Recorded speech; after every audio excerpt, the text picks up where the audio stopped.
¿Tú tienes el teléfono de la Jocelyn? Lo estoy hablando ahora. Sí, le mando un mensaje, pero no me contesta. Dile que estamos ya en la hora. Pues. Ya estamos en la hora. ¿Comparto mientras la pantalla como para que esté listo cuando ya entres? Ya, comparte la pantalla nomás, cero problema.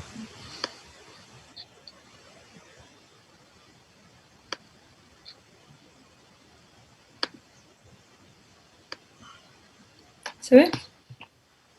Sí, ahora se ve. Sí.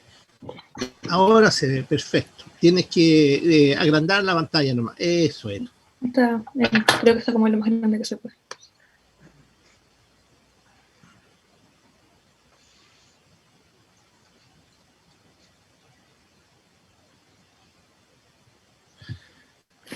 Ya hay 50 participantes, por lo tanto ya podemos entrar en comenzar comenzar entonces. No sé si la Jocelyn llegó la Jocelyn ya o no. Dice que no le abre la contraseña, que no, él no como que se mete al link y no puede entrar. 784753 es la contraseña. Sí, está poniendo esa, pero dice que quizás problema de su computador o algo. Voy a enviarle el link por interno a ver si lo puedo.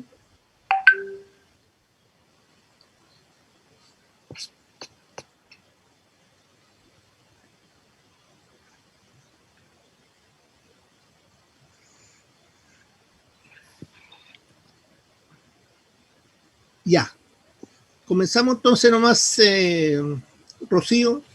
Ya.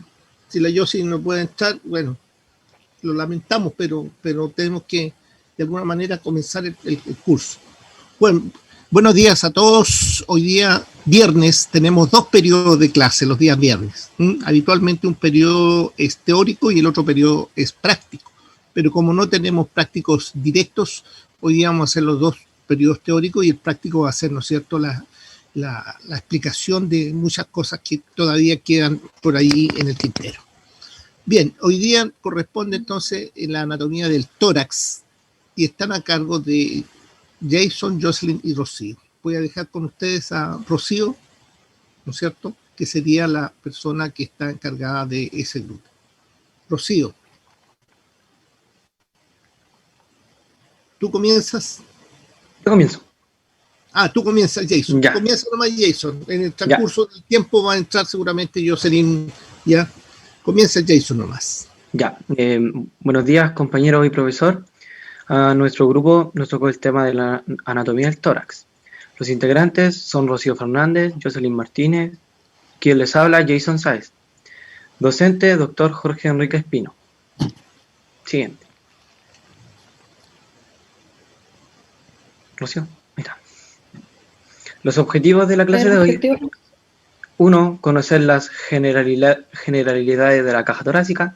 2. Aprender su estructura y funciones. 3. Mencionar la relación del tórax con la columna vertebral. 4. Conocer las partes de las costillas y el esternón. 5. Clasificar las articulaciones del tórax. Y 6. Aprender acerca de los movimientos del tórax. Siguiente. Bueno, las generalidades del tórax. El tórax es la parte superior del tronco y se sitúa entre el cuello y el abdomen. Está formado por 12 pares de costilla, el esternón, los cartílagos costales y 12 vértebras torácicas.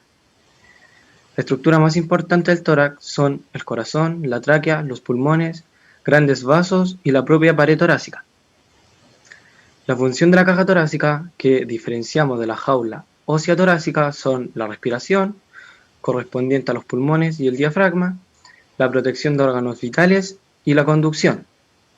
Su pared está formada por los arcos costales y los músculos intercostales, que se unen anteriormente al hueso esternón por medio de cartílagos y posteriormente a la columna vertebral. Siguiente. Ya. El esqueleto de la pared torácica. Aquí podemos visualizar la vista exterior, es decir, la vista del frente, donde encontramos las costillas que se unen al esternón mediante los cartílagos intercostales, que es lo que está ahí en celestito, esos son los cartílagos, lo que facilita el movimiento de la caja torácica. En la otra imagen podemos visualizar la vista posterior, es decir, la parte de atrás. En este caso, las costillas se unen directamente a las vértebras torácicas. Siguiente. La abertura del tórax y su límite. La abertura torácica superior, posteriormente, se encuentra la vértebra T1, lateralmente, primer par de costillas y sus cartílagos costales, anteriormente, margen superior del manubrio del esternón. Abajo podemos apreciar la abertura torácica inferior, posteriormente, vértebra T12, posterolateralmente, pares de costillas 11 y 12, anterolateralmente la unión de los cartílagos costales de las costillas 7 y 10 y anteriormente la articulación sifoesternal. Aquí podemos visualizar una imagen más realista sobre la caja torácica. Ahora vamos a hablar sobre las vértebras torácicas. Y a modo de introducción, tenemos una imagen completa de lo que es la columna vertebral, que como aprendimos el miércoles se divide en 5 regiones: cervical, torácica, lumbar, sacra y coxígea. La cervical es la que resiste el peso de la cabeza, la torácica es la que vamos a hablar nosotros, por eso está encerrada y va desde la T1 hasta la T12. Luego le tenemos la lumbar, que es la parte posterior, está aquí en la parte posterior, la zona sacra, que son 5 vértebras fusionadas, y la zona coxígea, que es la que está acá. Ya. Continuando con lo que acaba de mencionar mi compañera, las vértebras torácicas son estructuras óseas que forman la columna vertebral y sirven de apoyo a las costillas. En la columna vertebral hay 12 vértebras torácicas y tienen curvatura de tipo sifosis. Aquí podemos visualizar el cuerpo, es la parte más interior de la vértebra. También podemos ver las fobias articulares, que son para unir las costillas con la vértebra. Aquí es donde se articulan las costillas. El foramen vertebral es por donde pasa la médula espinal y tiene casi una forma circular. Los procesos articulares sirven para la articulación de las vértebras. Existen dos superiores y dos inferiores, situadas simétricamente a cada lado del foramen vertebral. También podemos visualizar los procesos transversos. El proceso transverso se encuentra detrás de los pedículos, en una de las partes protectoras de la médula espinal, y la posición varía dependiendo de las vértebras en que se encuentra. También se puede visualizar las láminas, son placas óseas que delimitan por detrás con el foramen vertebral y se unen para formar el proceso espinoso. También podemos encontrar los pedículos, que tienen dos porciones óseas delgadas y estrechas a cada lado. Una es la base del proceso transverso y los dos procesos articulares correspondientes a la parte posterior y lateral del cuerpo vertebral. Por último, se puede visualizar abajo el proceso espinoso, situada en la línea media, lo mismo que el cuerpo. El proceso espinoso se dirige directamente hacia atrás en forma de una larga espina. Aquí podemos ver un ejemplo de la vértebra que está unida a la costilla por la fobia articular y unida al proceso transverso. Ahora vamos a hablar sobre las costillas. Las costillas son huesos largos que conforman la jaula torácica junto al esternón y a la columna vertebral. Por dentro están formadas por un tejido blando que incluye la médula ósea, o tejido hematopoyético, que tiene como función producir células sanguíneas, por eso recibe su nombre, porque hace hematopoiesis. Acá tenemos una subdivisión que sería de acuerdo a su unión con el esternón. Se divide en verdaderas, falsas y flotantes. Costillas falsas tenemos desde la 8 hasta la 10, aunque también incluimos a las flotantes dentro de esta categoría, porque no tienen una unión directa. Las verdaderas van de la 1 a la 7, y estas sí están unidas directamente, como podemos ver en la imagen, al esternón. Esto es como un plano ya más real de lo que, un plano más real de lo que es. Como vemos, desde la 1 hasta la 7 está unido al esternón, que es este, y la 8, la 9 y la 10 están articuladas a la costilla superior. Por eso se crea una unión indirecta, porque la costilla superior sí está unida directamente. La 11 y la 12 se conocen como flotantes, porque no tienen ningún tipo de unión. Como vemos acá también no están unidas ni al esternón ni a la costilla superior. Luego vamos a la segunda subdivisión de las costillas, que sería de acuerdo a estructura. Esta es la estructura general de una costilla típica, que se forma de cabeza, que es en forma de cuña, y tiene una carilla articular superior y una carilla articular inferior.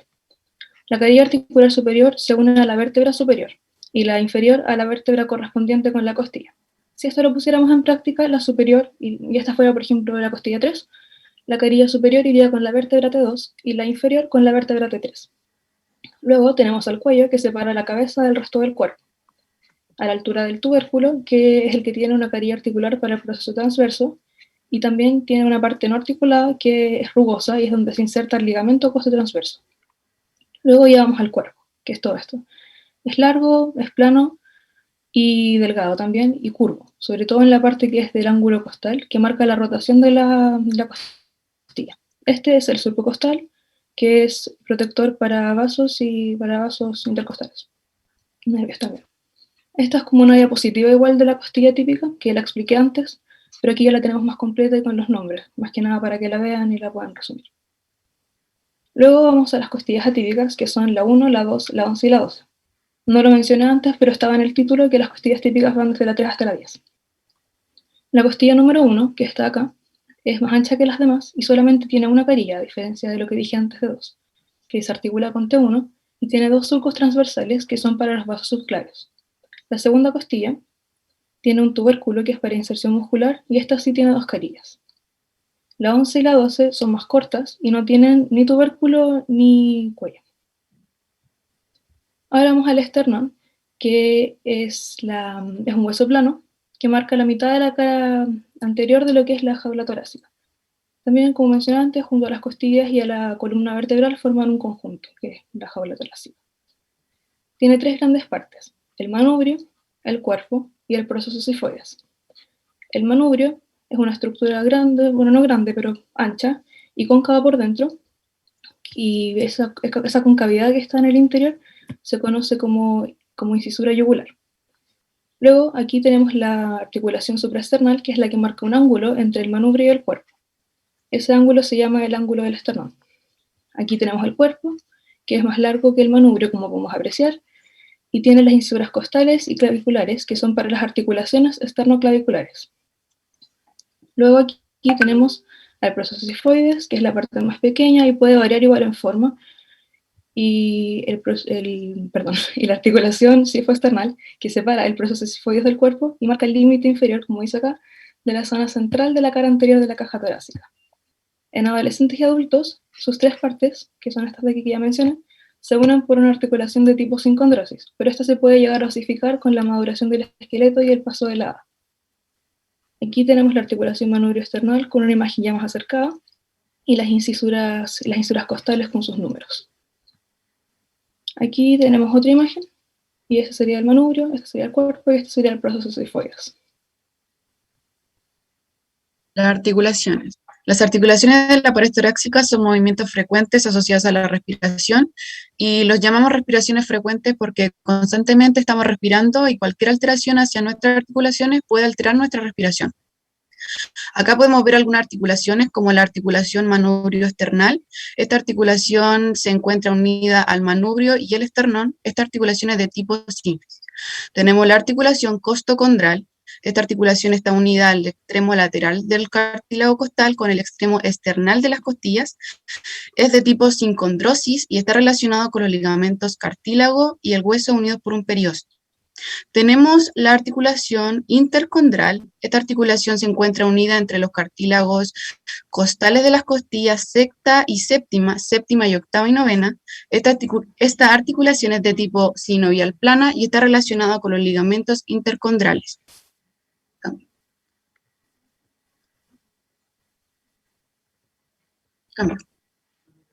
Acá podemos ver la articulación intervertebral. Esta articulación se encuentra unida a cuerpos vertebrales adyacentes, unidos por el disco intervertebral.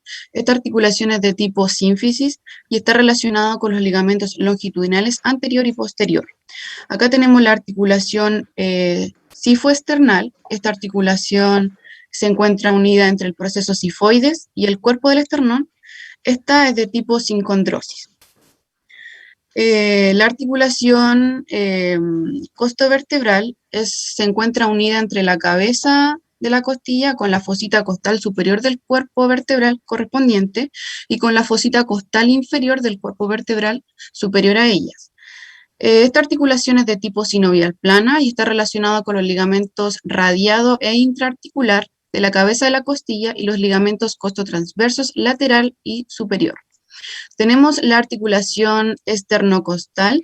Esta articulación está unida entre el primer cartílago costal con el manubrio del esternón y desde el segundo al séptimo cartílago costal con el esternón. La articulación cartilaginosa primaria es de tipo sincondrosis y desde la segunda al séptimo es de tipo plana sinovial. Esta articulación está relacionada con los ligamentos esternocostales radiados anterior y posterior intraarticular. Por último, tenemos la articulación esternoclavicular. Esta articulación se encuentra unida a la extremidad external de la clavícula con el manubrio y el primer cartílago costal. Esta articulación es de tipo sinovial en silla de montar y está relacionado con los ligamentos esternoclaviculares anterior y posterior costoclavicular.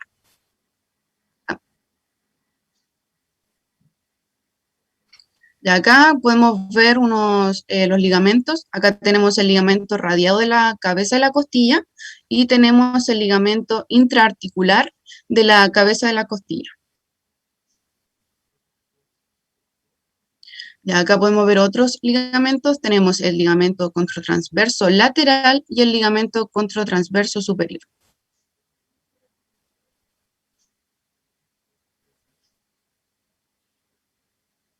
Acá podemos observar algunos músculos de la respiración. Tenemos los intercostales externos junto con los intercostales internos. Tenemos el diafragma que está en rojito. Tenemos los elevadores de las costillas en verde y el transverso del tórax, que es la última.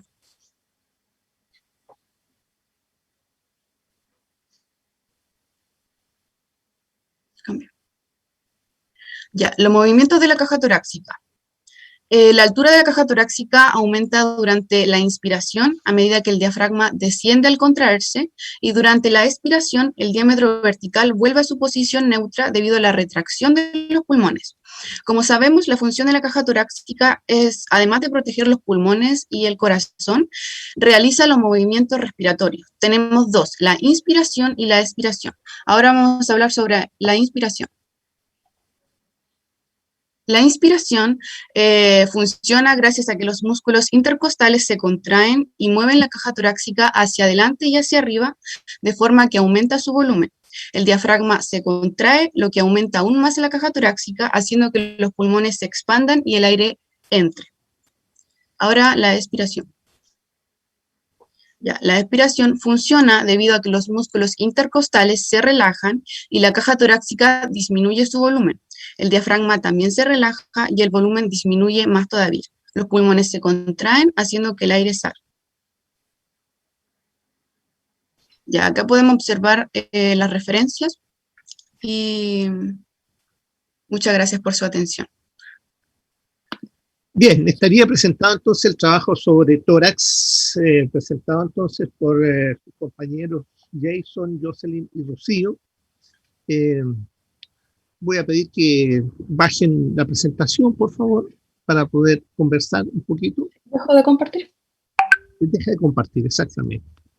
Eso, ahí sí, ahí lo veo, veo mucho más gente ahora, ¿ya? Bien, hay varias cosas que son importantes aquí. La importancia que tiene el tórax, especialmente, ¿no es cierto?, en funciones básicas, que son la protección de órganos fundamentales, como es el corazón y el pulmón, digamos. Además, pasan a través del tórax, relacionando la cabeza con el resto del cuerpo, el abdomen especialmente, ¿no es cierto?, elementos como arterias, como venas, como el esófago, en fin, unas cosas.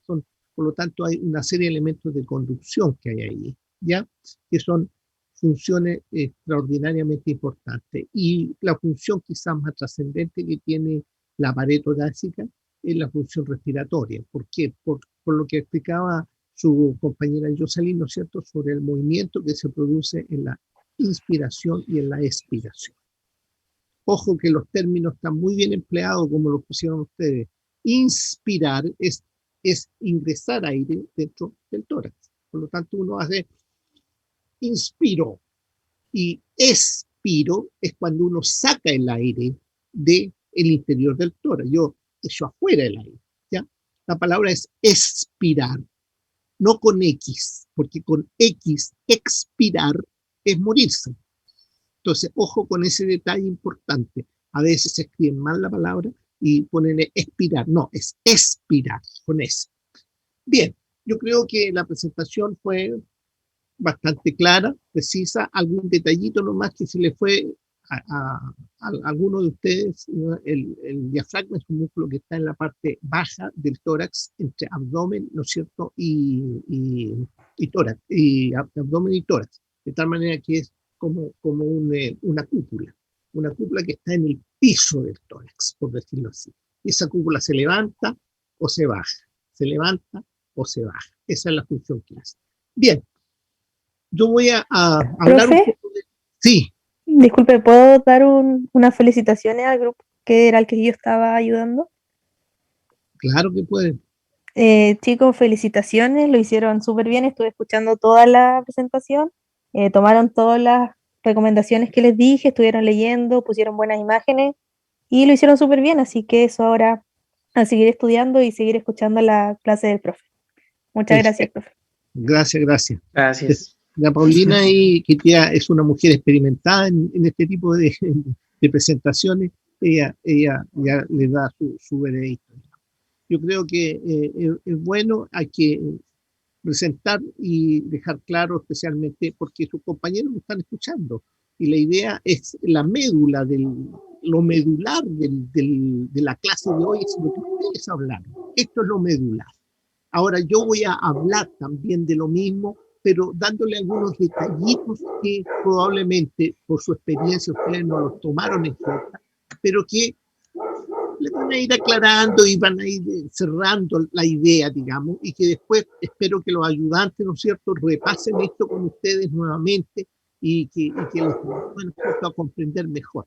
Quizás en un momento determinado, más adelante, vamos a tener la posibilidad de llegar a la sala de disección y tener los huesos en la mano. Y en los huesos en la mano los vamos a ver, tocar, ver cómo son las curvaturas, los márgenes, los extremos, etcétera, etcétera. Entonces, eso es lo que vamos a ver. Yo voy a compartir pantalla con ustedes para la presentación que voy a hacer, ¿no es cierto?, sobre tórax. Sobre todo. Muchas cosas voy a repetir, por supuesto, lo que ya ustedes dijeron, pero hay otras cositas que me interesa que ustedes, ¿no es cierto?, recuerden. Voy a abrir mi presentación, ¿no?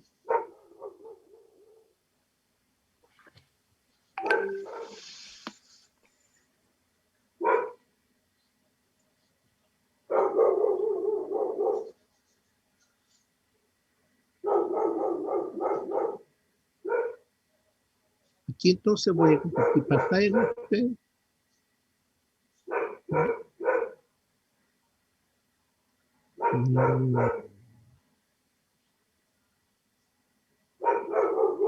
Bien, ¿se ve ahí o no se ve?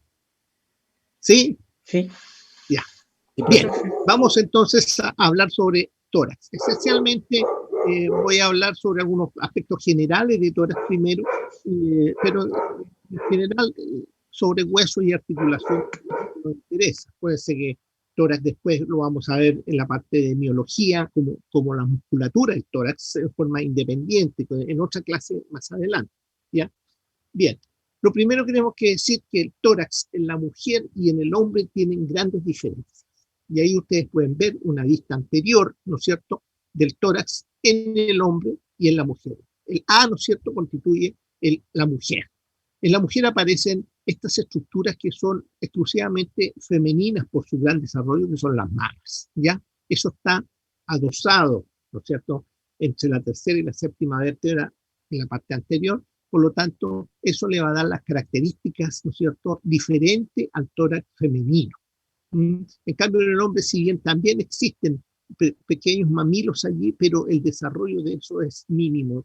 Prácticamente solamente están los mamilos allí, pero no hay desarrollo de las mamas. Lo otro que también es bastante claro es el desarrollo muscular que tiene el tórax en la mujer. La mujer siempre es más fina, más delgada, más delicada, digamos. En cambio, en el hombre, el desarrollo muscular es mucho más potente, mucho más fuerte, más grande, los músculos. Por lo tanto, si ustedes ven aquí, se ve una especie de cintura, no sé si son 60 o no, pero por lo menos una cintura se nota, En cambio, el hombre se ve mucho más recto, ustedes pueden darse cuenta. Eso se debe exclusivamente al desarrollo muscular. El hombre genera, ¿no es cierto?, un desarrollo muscular mayor, a veces por sus profesiones, por sus trabajos que hace, y eso hace que los músculos, ¿no es cierto?, sean más grandes. Por lo tanto, siempre vamos a darnos cuenta que el tórax de una mujer es diferente al del hombre. ¿Mm? Hay otras partes de nuestro cuerpo en donde el hombre y la mujer no tienen mucha diferencia. Aquí sí que hay diferencia. Bien, en el tórax nosotros creamos una serie de planos.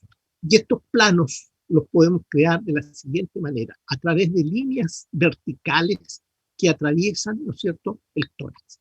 Por ejemplo, si vemos por anterior el tórax, ¿ya?, y lo recordamos de el plano sagital mediano que cortaba en 2 antímeros derecho y izquierdo al cuerpo, es decir, en una mitad derecha y una mitad izquierda, ese plano constituye esta línea que vemos aquí, que se llama la línea mediana anterior.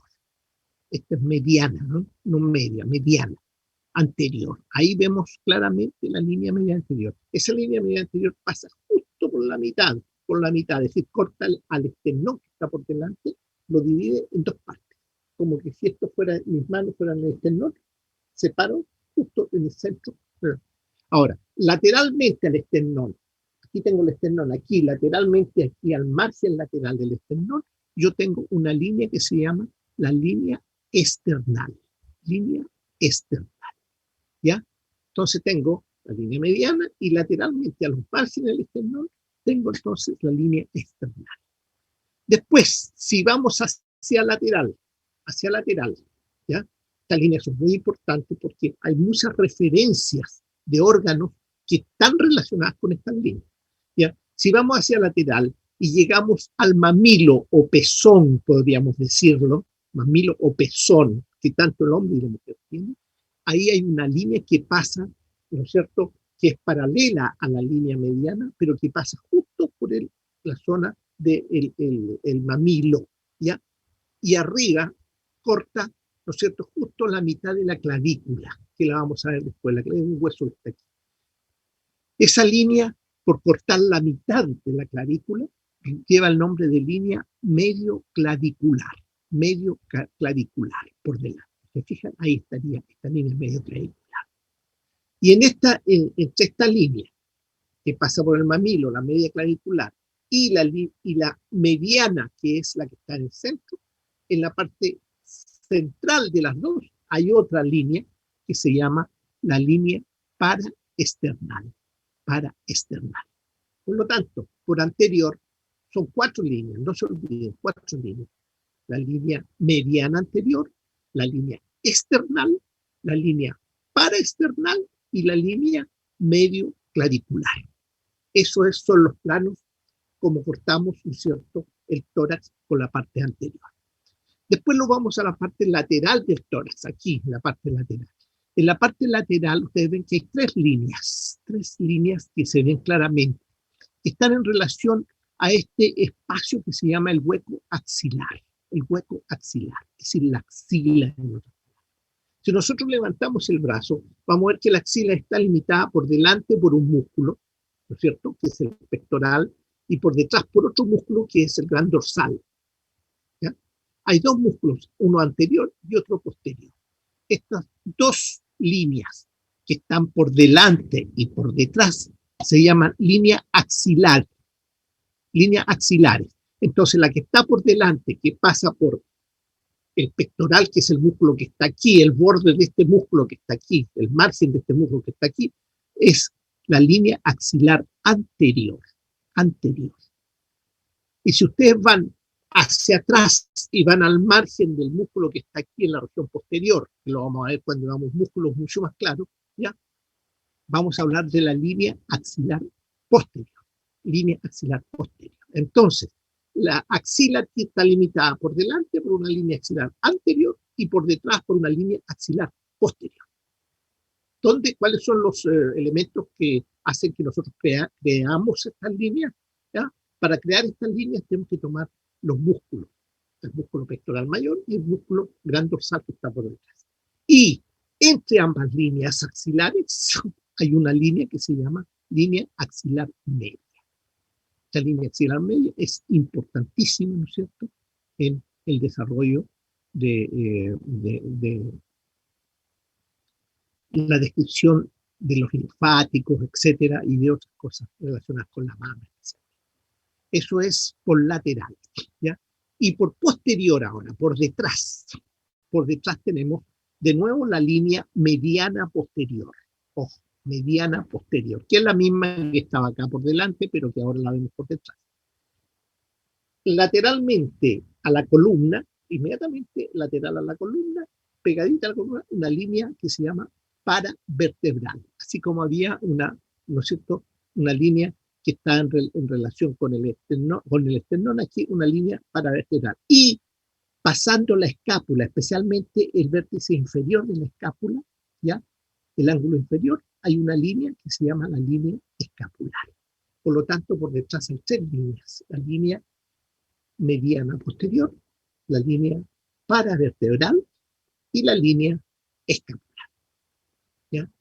Esas son las líneas que ustedes deben recordar, ¿ya?, en lo que es el tórax. El tórax tiene ese grupo de líneas por anterior, por posterior y por lateral, que son indispensables, porque más adelante ustedes van a ver que vamos a hablar, tal órgano llega hasta la línea esternal, o hasta la línea paraesternal, o hasta la línea escapular, o axilar media, etcétera, etcétera. Entonces ustedes ya van a tener en su cabeza la posición de estas líneas, que son tres líneas, ¿no es cierto?, que es indiscutible que las conozcamos.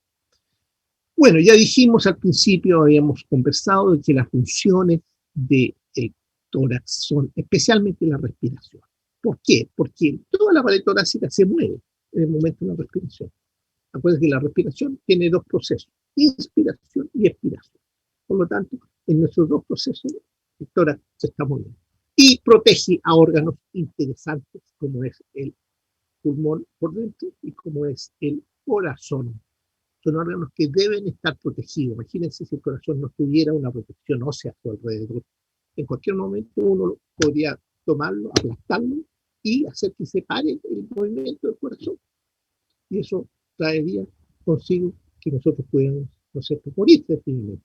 Por lo tanto, el corazón tiene que estar guardado dentro de una estructura ósea.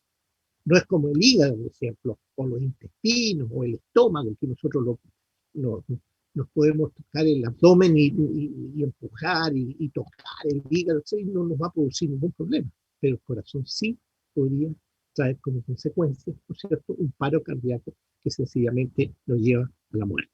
Y además, como dije, hay órganos que pasan, suben, bajan, y que conducen estructuras, ¿no es cierto?, diferentes. El esófago baja, ¿no es cierto?, la arteria aorta, la aorta baja, las venas suben, las venas cavan, etcétera, etcétera. Un montón de otros elementos que vamos a ir viendo en el transcurso del tiempo. Bien, el esqueleto torácico, la caja torácica, cuando hablamos de caja torácica, estamos hablando de esqueleto completo, tiene, ¿no es cierto?, en su constitución esencialmente las costillas y el esternón. Las costillas y el esternón. El esternón está por anterior, las costillas, ¿no es cierto?, anterolaterales, y por posterior estaría la columna, pero la columna solo en su parte torácica, es decir, de T1 a T12, nada más. Lo cervical está para arriba y lo lumbar está para abajo. No entran a constituir, digamos, ninguna estructura relacionada directamente con el tórax. Ahora, este tórax, lógicamente, está conectado. ¿Y cómo se conecta? Se conecta hacia arriba, hacia la región del cuello, ¿no es cierto? Hacia arriba, hacia la región del cuello. Y hacia abajo se conecta hacia el abdomen. Tiene una forma, ¿no es cierto?, piramidal. Y estas estructuras que los constituyen, ¿ya?, están todas articuladas entre ellas, ¿ya? Y vemos como el esternón, ¿no es cierto?, que tiene tres partes, como los vamos a ver enseguida, articulados, las costillas, ¿no es cierto?, que tienen sus cartílagos costales y su costilla ósea propiamente tal, están articulados, y además al esternón articula la clavícula, que es un hueso relacionado con el miembro superior. La clavícula llega, ¿no es cierto?, al esternón y tiene una articulaciones, que también la vamos a ver. Aquí vemos esta jaula torácica o caja torácica, ¿ya? Esta jaula torácica va a tener entonces una apertura superior, como la vemos aquí, y una apertura inferior, como la vemos acá.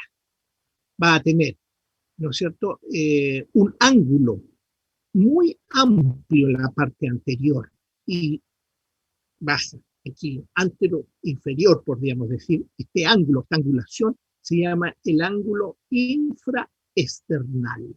Infraesternal. Eso así lo trae la terminología anatómica, ¿no es cierto?, como ángulo infraesternal, ¿ya? Entonces, aquí hablamos de apertura superior, aquí hablamos de apertura torácica inferior y el ángulo infraesternal.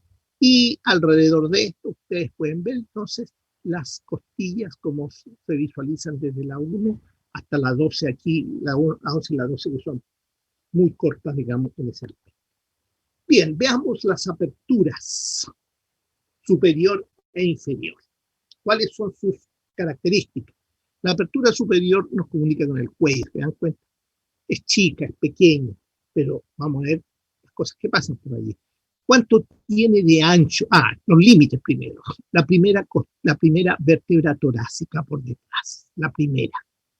Lateralmente, ¿no es cierto?, la primera costilla, completa la primera costilla, que es una costilla atípica, digamos, no es la clásica costilla. Y anteriormente nosotros vamos a tener el esternón. Por lo tanto, ese va a ser el límite que ¿no es cierto?, que los circunda a esta estructura o a esta parte que se llama apertura superior. ¿Cuántos son sus dimensiones? Tiene alrededor de 12 centímetros de ancho. 12 centímetros de ancho. Fíjense. Este ancho aquí de costilla a costilla, del margen interno al otro margen interno de la costilla, tiene 12 centímetros. Y la longitud entre el cuerpo de la primera vértebra, ¿no es cierto?, torácica, y el esternón, el manubrio del esternón, ¿no es cierto?, esta incisura que hay aquí, es de 6 centímetros. 6 centímetros. Por lo tanto, las características son 6 y 12. 6 y el doble, 12. Esa es la apertura superior. Ahora, la apertura inferior es mucho mayor, mucho más grande, lógicamente, por este tórax tiene la forma de una pirámide, es una pirámide truncada, ¿no es cierto? Es más pequeña arriba, pero va agrandando hacia abajo. Y hacia abajo va a tener, en sentido antero-posterior, entre la 12 torácica y el proceso sifoide, va a tener 12 centímetros. 12 centímetros en sentido antero-posterior. Y en sentido de ancho va a tener alrededor de 26 centímetros de longitud. Estos 26 centímetros van entre las costillas, ¿no es cierto?, más inferiores de un lado con las costillas más inferiores del otro. Por lo tanto, esas son las dos aperturas, la superior y la inferior. ¿Qué pasa con la apertura superior? Para nosotros es extremadamente importante. Y ustedes ven aquí está la apertura superior, ¿cierto? Y si la vemos claramente, aquí comenzamos a ver qué cosa.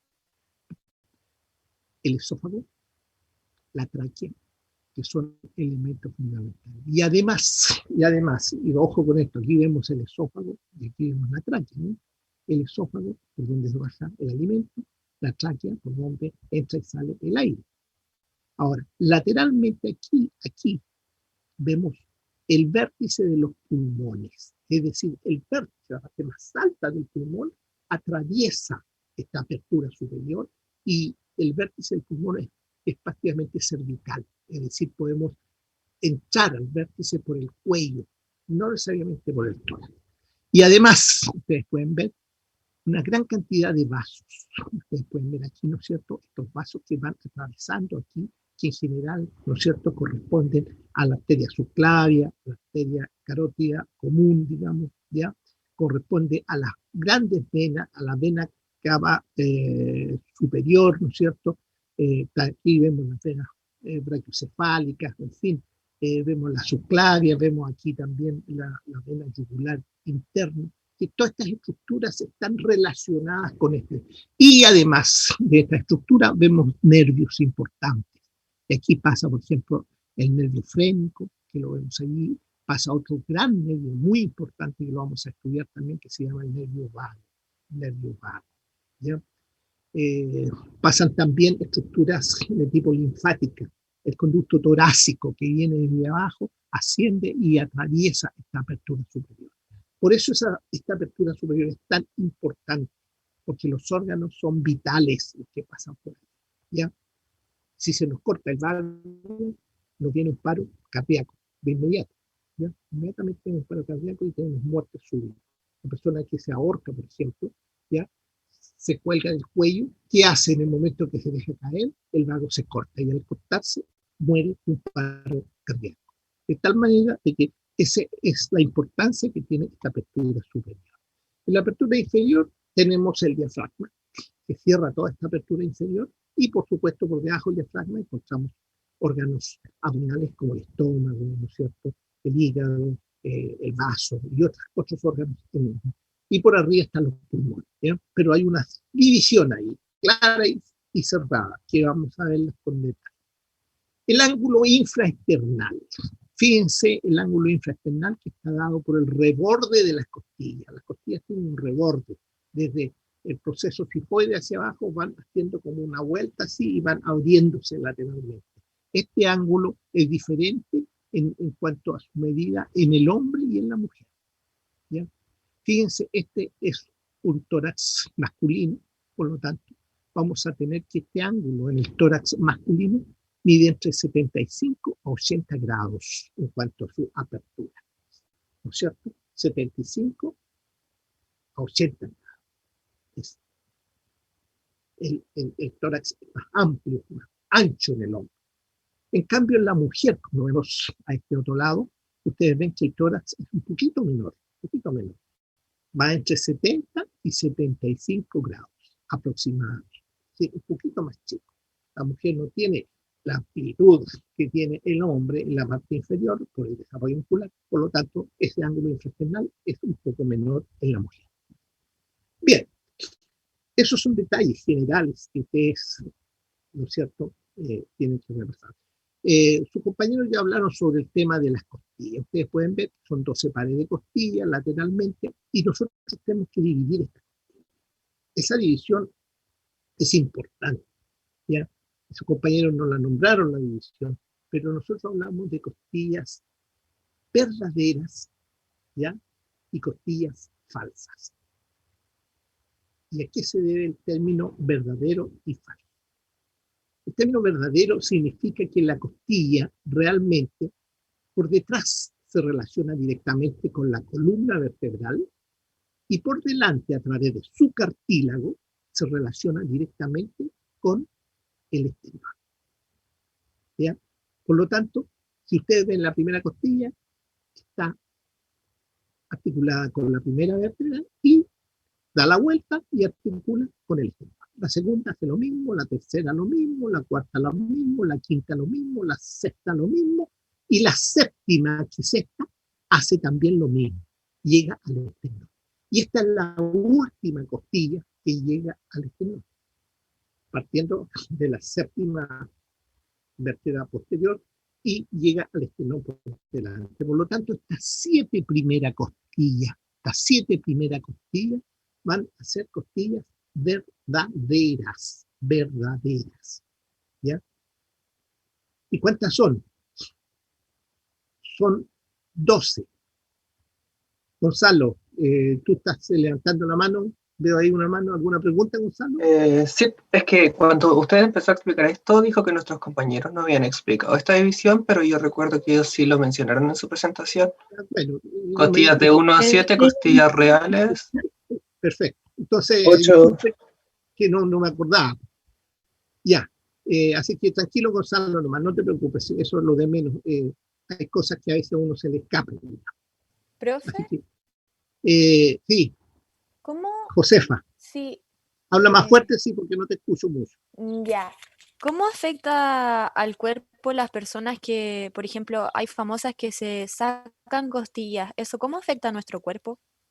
Mira, se sacan costillas con propósitos plásticos, de cirugía plástica esencialmente, ¿ya? Eh, Quedan más expuestas, ¿no es cierto?, hacia la superficie, porque si tú ves que la costilla es una parrilla que está cubriéndote los órganos vitales y tú te sacas algunas costillas, lógicamente tu tórax queda blando en esa zona y perfectamente podría, ¿no es cierto?, meter los dedos y tocarte el corazón adentro y pararte el corazón, ¿ya? Otra afección mayor que yo sepa no existe mientras no esté roto, digamos, esa jaula torácica que te produce un problema de presión. Vamos a ver las presiones también, que son importantes, que mantiene. Acuérdense que la presión interna es una presión, ¿no es cierto?, negativa, es un espacio cerrado que hay allí. No ingresa aire adentro del tórax. De tal manera que el aire que ingresa lo hace solo a través del pulmón, es decir, por la tráquea y el pulmón. Por lo tanto, ese espacio negativo, así que pueda funcionar bien la inspiración y la expiración. Ahora, mientras no esté roto, eso funciona bien, a pesar de que las costillas puedan estar ausentes, pero existen allí por algo, digamos, ¿ya? Bien, respecto al tema de las primeras 7 son verdaderas. Y después las 5 restantes, ojo, las 5 restantes son costillas falsas. Costillas falsas. Y dentro de esas 5 costillas falsas, hay dos falsas que son flotantes. ¿Qué significa que sean flotantes? Que no llegan a tomar contacto por anterior con ninguna estructura, sino que quedan libres, absolutamente libres. Ahora, las falsas que no son flotantes van uniéndose entre sí sus cartílagos y finalmente el cartílago de la octava se une al de la séptima y a través de la séptima llegan, ¿no es cierto?, al esternón. Y ahí ustedes pueden ver el cartílago de la octava, de la novena y de la décima. Los tres cartílagos están aquí uniéndose unos con otros. ¿Ya? En cambio, las dos últimas son costillas, esta costilla que es la 11 y esta costilla que es la 12, no tienen unión ninguna por anterior, por lo tanto se dice que son costillas flotantes. Las flotantes están dentro de las falsas, por lo tanto la terminología trae costillas verdaderas y costillas falsas. Y las falsas se subdividen en falsas propiamente tal y flotantes. Bien. Aquí vemos entonces los cartílagos costales. Todas las costillas no llegan desde el punto de vista óseo directamente al esternón, sino que entre ellas se interpone siempre un cartílago. Y ese cartílago se llama cartílago costal. Vamos a ver cómo funciona este cartílago enseguida, ¿cierto?, con las características. Por delante, ¿qué tenemos? Este huesito, el esternón, que es como una espada. Esternón significa espada. ¿Sí? Tiene el manubrio en la parte superior, el cuerpo y el proceso sifoide. Cada uno de estos tiene incisura irregular, incisura clavicular que tenemos aquí lateralmente. Esta incisura clavicular es la incisura en donde articula la clavícula con el esternón. La yugular está entre las dos incisuras claviculares. Y este manubrio, ¿sí?, que es como el mango del esternón, articula con el cuerpo, ¿cierto?, que viene más hacia abajo, que es alargado. Este cuerpo está formado por partes que se llaman esternebras. Estas esternebras, ¿cierto?, van a tener 1, 2, 3, 4, 5 a veces esternebras en general que están formando el cuerpo y que se soldaron y que definitivamente quedaron convertidas en el cuerpo del esternón. Y por debajo de esta esternebra, ¿no es cierto?, del cuerpo vamos a encontrar este proceso que se llama proceso sifoide, que puede estar perforado con un foramen sifoideo, ¿ya?, o puede sencillamente no estar perforado, puede estar recto hacia abajo o inclinado a la derecha, inclinado a la izquierda, puede ser único o puede estar bifurcado también. Vamos a tener una variedad de tipos de esternones. Este esternón es súper importante, especialmente cuando se opera el corazón, por ejemplo. Cuando se opera el corazón, en realidad, antiguamente se abrían las costillas para operar el corazón, etc. Ahora, ¿qué es lo que se está haciendo? Se corta por el centro del esternón, ¿ya?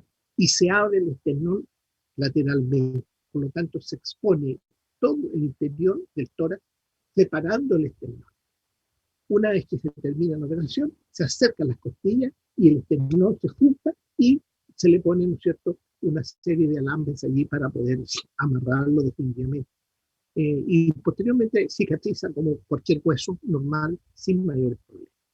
Lateralmente existen, ¿no es cierto?, estas pequeñas fobias, por decirlo así, ¿no es cierto?, estas pequeñas fobias que son incisuras que corresponden exactamente a las costillas. Por lo tanto, hablamos de incisuras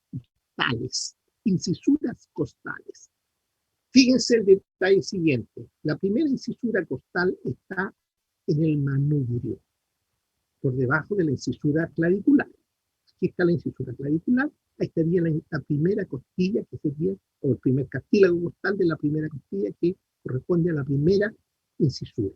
La segunda incisura es importante para nosotros. ¿Por qué la segunda es importante? Porque está entre el manubrio y el cuerpo. Esta segunda incisura es importante porque la podemos tocar superficialmente. Y ahí podemos saber que estamos tocando la segunda costilla. Por lo tanto, de esta segunda costilla podemos ir bajando los dedos por el tórax y contar la tercera, la cuarta, la quinta, la sexta, la séptima. Si hay una fractura costal, por ejemplo, nosotros podemos decir con certeza, ¿ya?, cuál costilla está fracturada. ¿Por qué? Porque partimos siempre de la segunda, que es la que está entre lo que es el manubrio y el cuerpo.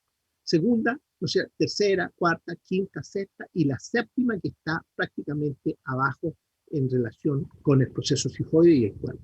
Por lo tanto, estas incisuras se llaman incisuras costales. Entonces aquí hay tres tipos de incisuras en el tema. La incisura, ¿no es cierto?, que es la que está arriba, que se llama la incisura yugular, que es esta que está aquí, esa es la incisura yugular.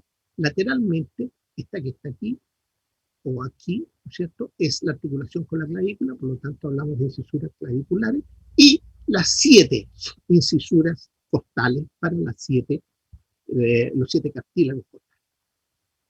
¿Estamos claros entonces? Este esternón entonces es un hueso que tiene una curvatura, no es un hueso recto.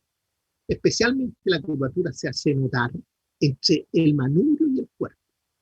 Esta curvatura que está aquí, esta que está aquí, ¿no es cierto?, se llama el ángulo esternal. Y lo vemos aquí en la parte anterior nosotros, el ángulo esternal.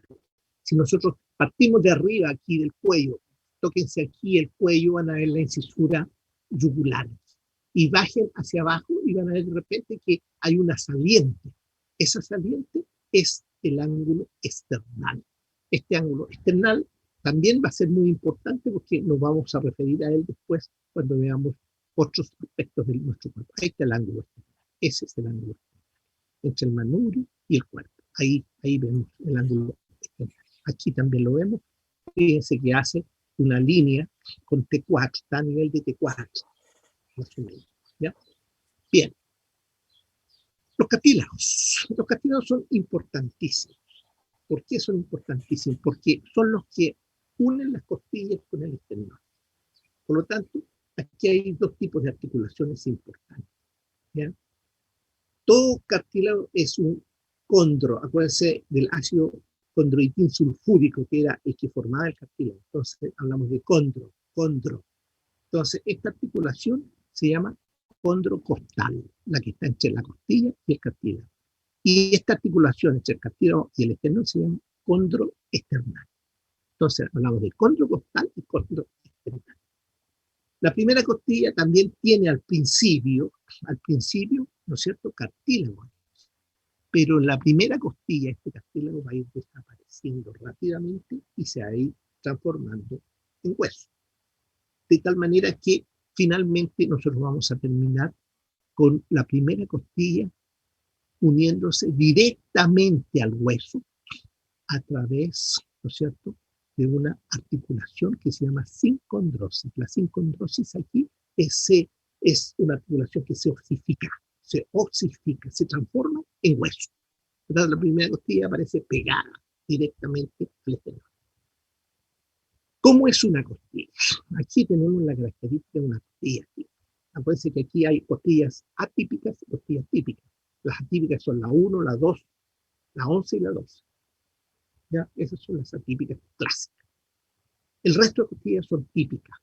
La primera costilla, sí, pero veamos las típicas. Las típicas costillas son costillas que tienen dos detalles que son importantes. ¿Ya? Espero que lo entiendan.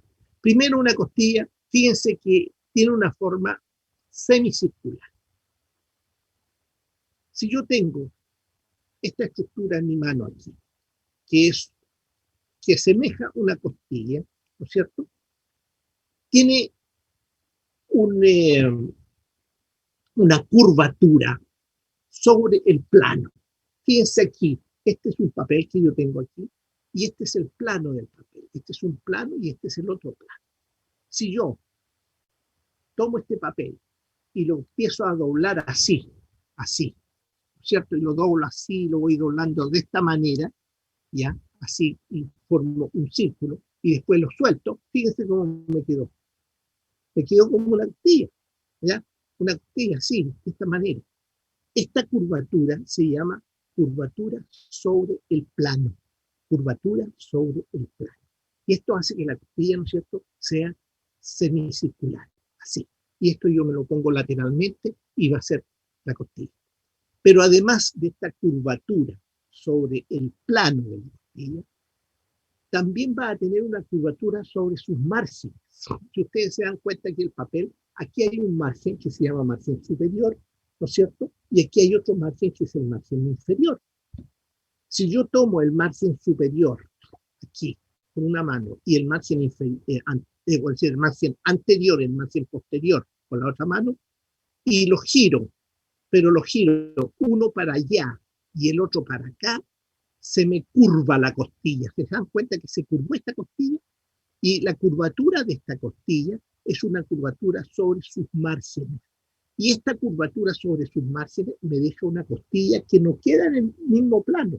Si ustedes se dan cuenta allí en la figura, yo les estoy mostrando que este extremo está más alto que este otro extremo.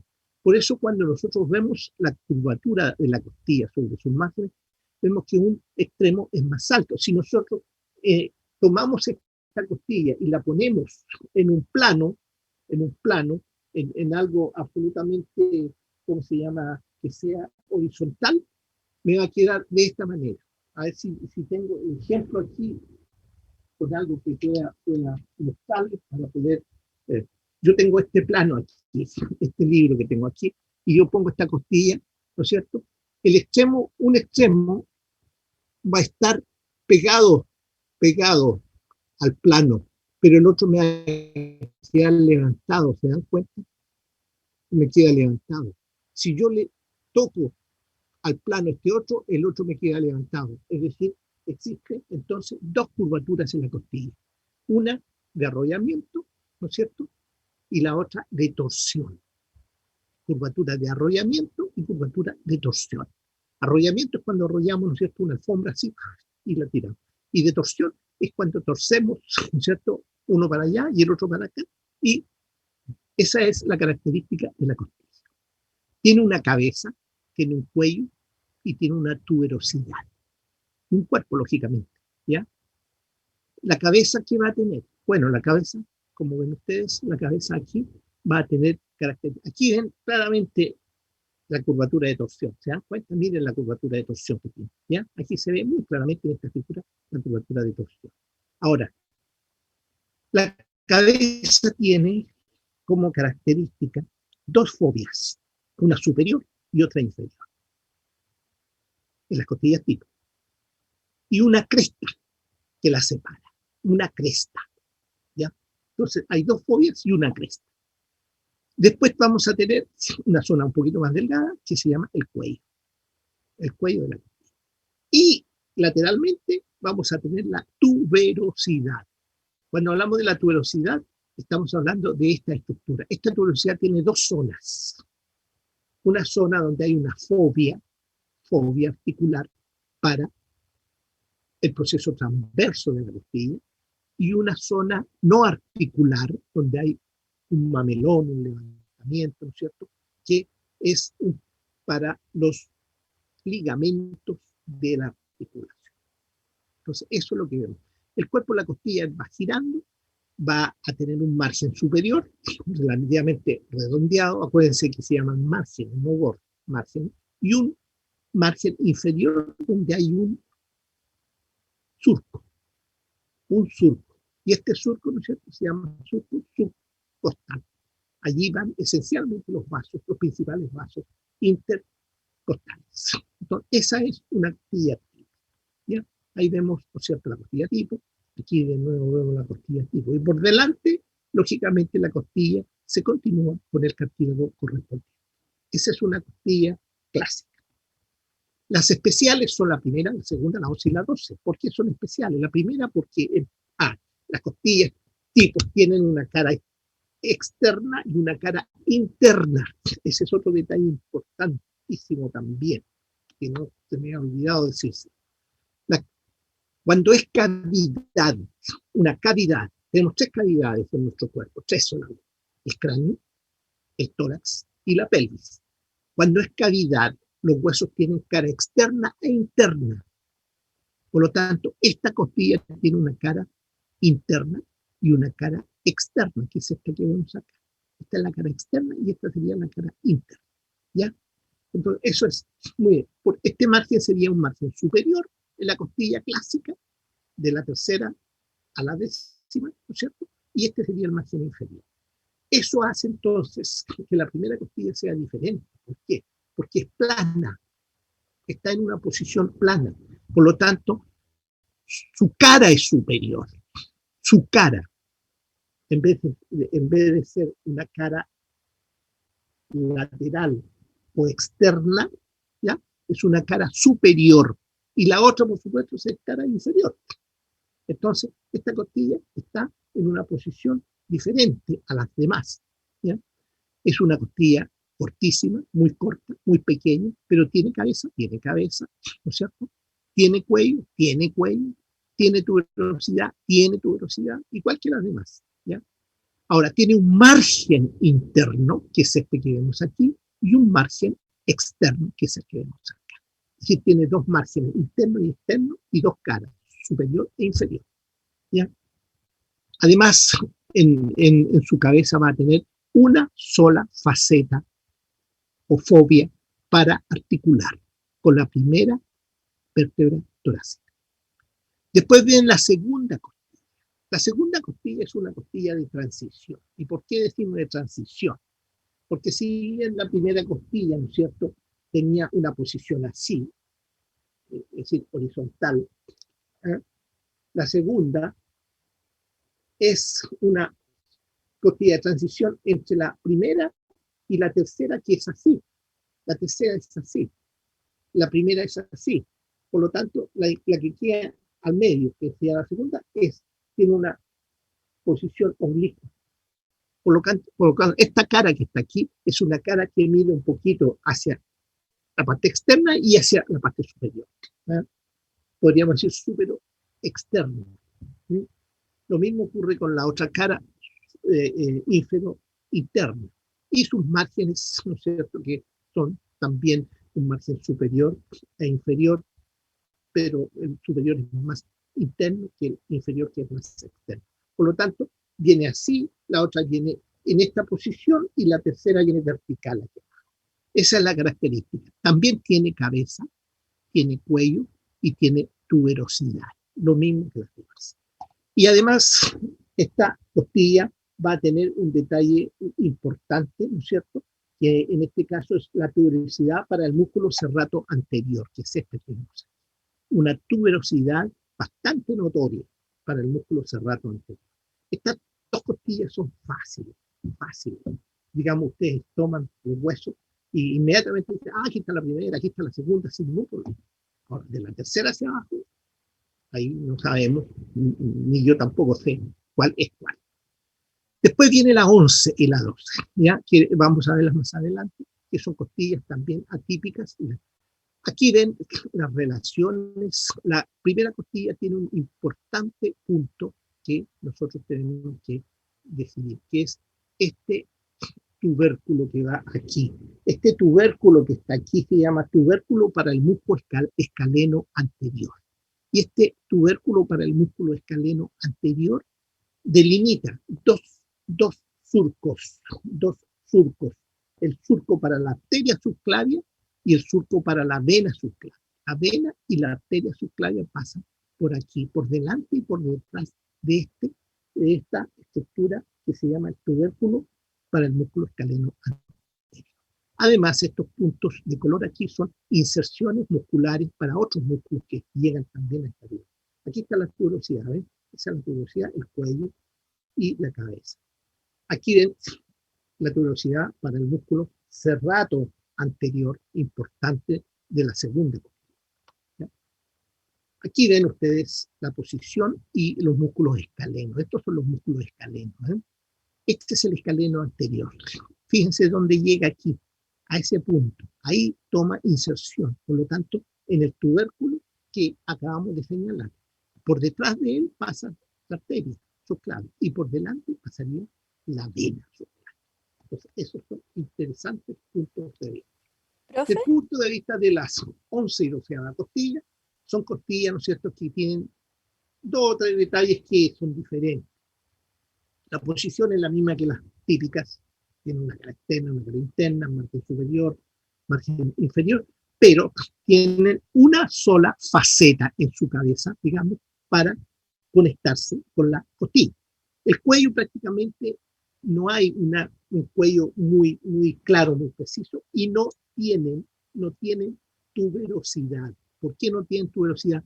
Porque ellas no articulan con el proceso transverso de la vértebra correspondiente. No tienen articulación allí. Por lo tanto, no hay proceso, ¿no es cierto?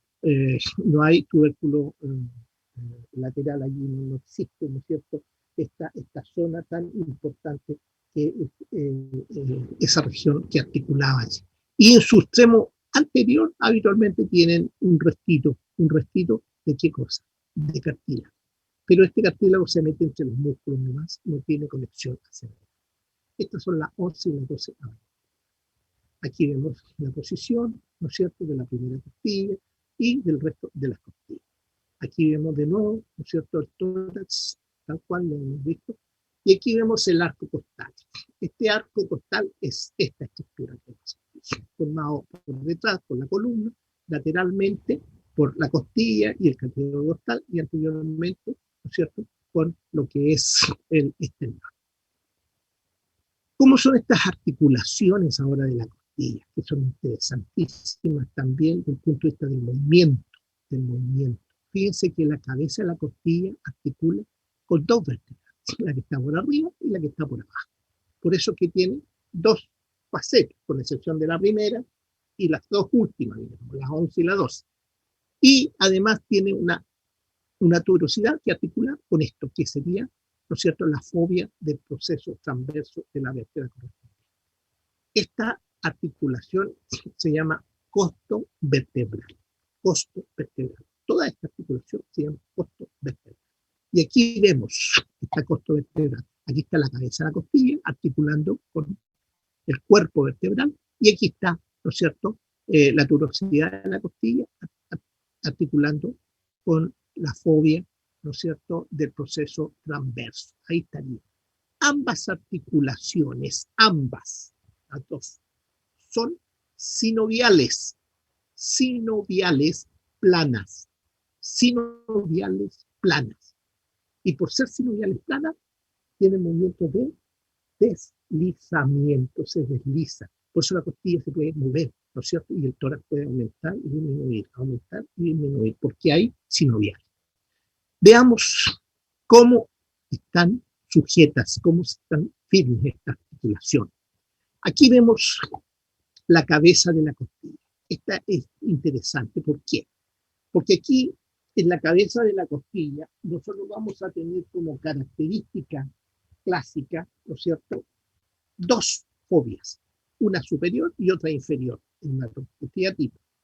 La fobia superior articula con la vértebra, ¿no es cierto?, que está por arriba y la fobia inferior con la vértebra que está por debajo. Acuérdense, la primera costilla articulada directamente con la primera vértebra y la segunda articula con la primera y con la segunda. Por lo tanto, la articulación inferior corresponde al número de costillas exactamente. ¿Ya? Es decir, la que está por debajo es el número. Esta sería, supongamos que esta sería la costilla, ¿no es cierto? Esta sería la costilla 7, por lo tanto, la séptima vértebra es esta. Esta es la sexta vértebra. ¿Ya? Esta es la costilla 7. Y así sucesivamente. Ahora, existe aquí, en esta articulación del tórax, ¿no es cierto?, algo muy interesante y muy importante. Primero, entre la cresta que está aquí, que está entre las dos fobias, hay un ligamento que se llama ligamento de la cabeza de la costilla. Ligamento, ¿no es cierto?, de la cabeza, que es ligamento intraarticular de la cabeza de la costilla. Es el nombre que tiene nómina. Este ligamento que habitualmente termina en el disco intervertebral. Hay dos sinoviales, una para la fobia superior y otra para la fobia inferior. ¿Ya? Ustedes ven, ligamento para la cabeza de la costilla y dos sinoviales, una para la fobia superior y otra para la fobia inferior. ¿Ya? Hay una cápsula fibrosa, es decir, esta articulación está envuelta en una cápsula. Y esa cápsula por fuera, aquí vemos parte de la cápsula cerrando por abajo, por arriba, por delante, por detrás, y esa cápsula por delante tiene este ligamento. Y este ligamento es como un radio que se proyecta, se llama ligamento radiado de la cabeza de la costilla. Ligamento radiado de la cabeza de la costilla. Por lo tanto, la costilla va a tener el ligamento, ¿no es cierto?, intraarticular de la cabeza de la costilla y el ligamento radiado de la cabeza de la costilla. Va a tener dos sinoviales, una para la fobia superior, otra para la fobia inferior. Y va a tener una cápsula fibrosa, que es la que cierra toda la articulación y que constituye entonces una articulación sinovial plana, con movimientos de hélice. ¿Qué pasa ahora con la otra articulación? Esta articulación que está acá. Esta articulación que está acá corresponde a la articulación, ¿no es cierto?, costo-transversa. Entre el proceso, ¿no es cierto?, esta articulación costo-transversa es una articulación que corresponde exactamente a la cabeza de la costilla, ¿ya? Ya, listo. Que corresponde a la cabeza de la costilla, es decir, al cuello de la costilla y a la velocidad de la costilla. Entonces tenemos nosotros claramente aquí qué cosa, una articulación sinovial plana. Pero aquí vamos a ver ligamentos. ¿Qué ligamentos? Tres tipos de ligamentos. ¿Ya? Vamos a ver aquí. El primer ligamento es este que está aquí. Fíjense, este es el cuello de la costilla. Aquí hay un ligamento, este ligamento que es intraarticular prácticamente. Y este ligamento intraarticular se llama ligamento costo-transverso, solo, sin apellido, costo-transverso. ¿Ya? Aquí también lo vemos, fíjense ahí, costo-transverso, porque está desde el cuello de la costilla al proceso transverso. Ahora, en la articulación propiamente tal, la cápsula está ahí, alrededor de la articulación, van a haber dos ligamentos. Un ligamento costo-transverso lateral, que es este que está aquí, costo-transverso lateral, que está lateralmente, y hay otro ligamento que lo vemos aquí, este que está aquí. Ese ligamento que está aquí o que está acá se llama costo-transverso superior. Aquí también se ve, ¿ven? Costo-transverso superior. Este ligamento se llama costo-transverso superior, ¿no es cierto? Aquí lo vemos nuevamente. El que está por detrás, este que está aquí, ahí, aquí o aquí, se llama costo-transverso lateral, ¿ya? Y el ligamento que se mete aquí entre medio, aquí en esta zona, se llama ligamento costo-transverso, que es intraarticular, está, más que intraarticular, está entre el cuello y el cuello de la costilla y el proceso transverso. Por lo tanto, esa es la forma como la costilla se añade o se articula, ¿no es cierto?, con lo que es la vértebra. Ahora, el resto de articulaciones está dado por todos estos conjuntos de puntos. Aquí tenemos una articulación importante. Esta articulación es la articulación, ¿no es cierto?, entre la clavícula y el esternón, en la incisura clavicular, esternoclavicular. Esta articulación, que la vamos a ver más en el miembro superior realmente, es una articulación, ¿no es cierto?, de tipo celar. También es una articulación sinovial, celar. Tiene habitualmente un disco interpuesto y tiene dos sinoviales, una superior y otra inferior, con sus respectivos ligamentos que vamos a estudiarlos con detalle, su cápsula fibrosa, los ligamentos interclaviculares, ¿no es cierto? En fin, esta es una articulación celar. Ahora, hacia abajo, ¿qué vamos a tener? La articulación, ¿no es cierto?, de los cartílagos costales con el esternón, Esta articulación de los cartílagos costales con el esternón va a ser de dos tipos. ¿Por qué de dos tipos? La primera, es decir, la primera costilla que llega al manubrio, el esternón, ese cartílago se va a osificar, ¿ya? Por lo tanto, se va a transformar en una articulación del tipo cartilaginosa sin condrosis de primer grado. Es decir, va a ser una sincondrosis que termina en un hueso.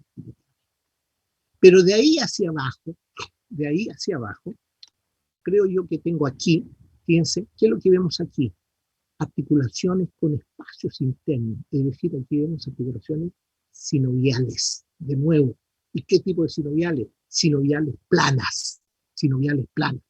El caso de la segunda costilla, que articula por dos facetas, una superior y otra inferior, dos fobias, ya con el manubrio y con el cuerpo, y el resto con una sola fobia para articular con las incisuras costales del exterior. Estas articulaciones son articulaciones sinoviales planas. ¿Y cómo están? Son sinoviales, por lo tanto tienen una vaina, ¿no es cierto?, un manguito que lo rodea, pero tienen un ligamento. Este ligamento que está aquí. Ese ligamento, ¿no es cierto?, que está allí, corresponde entonces a un ligamento que se denomina el ligamento radiado, ¿no es cierto?, el ligamento radiado que es externo-costal. Ligamento externo-costal es radiado, o ligamento radiado externo-costal. Este que está aquí. También es como una especie de rayo. ¿Sí? Entonces, ojo con eso. Entonces, estas articulaciones son sinoviales, con excepción de ¿qué? De la primera costilla. Aquí vemos ese detalle interesante en la primera costilla. Después tenemos otra articulación. Por ejemplo, bueno, la esternoclavicular, ya la hemos visto arriba, es una sinovial celar. Aquí la vemos, celar. ¿Ya? Las costocondrales, esta que está aquí, costocondrales. Todas estas costocondrales, todas donde está la unión entre la costilla y el cartílago, todas son sin condrosis. Por lo tanto, se tienden a osificar.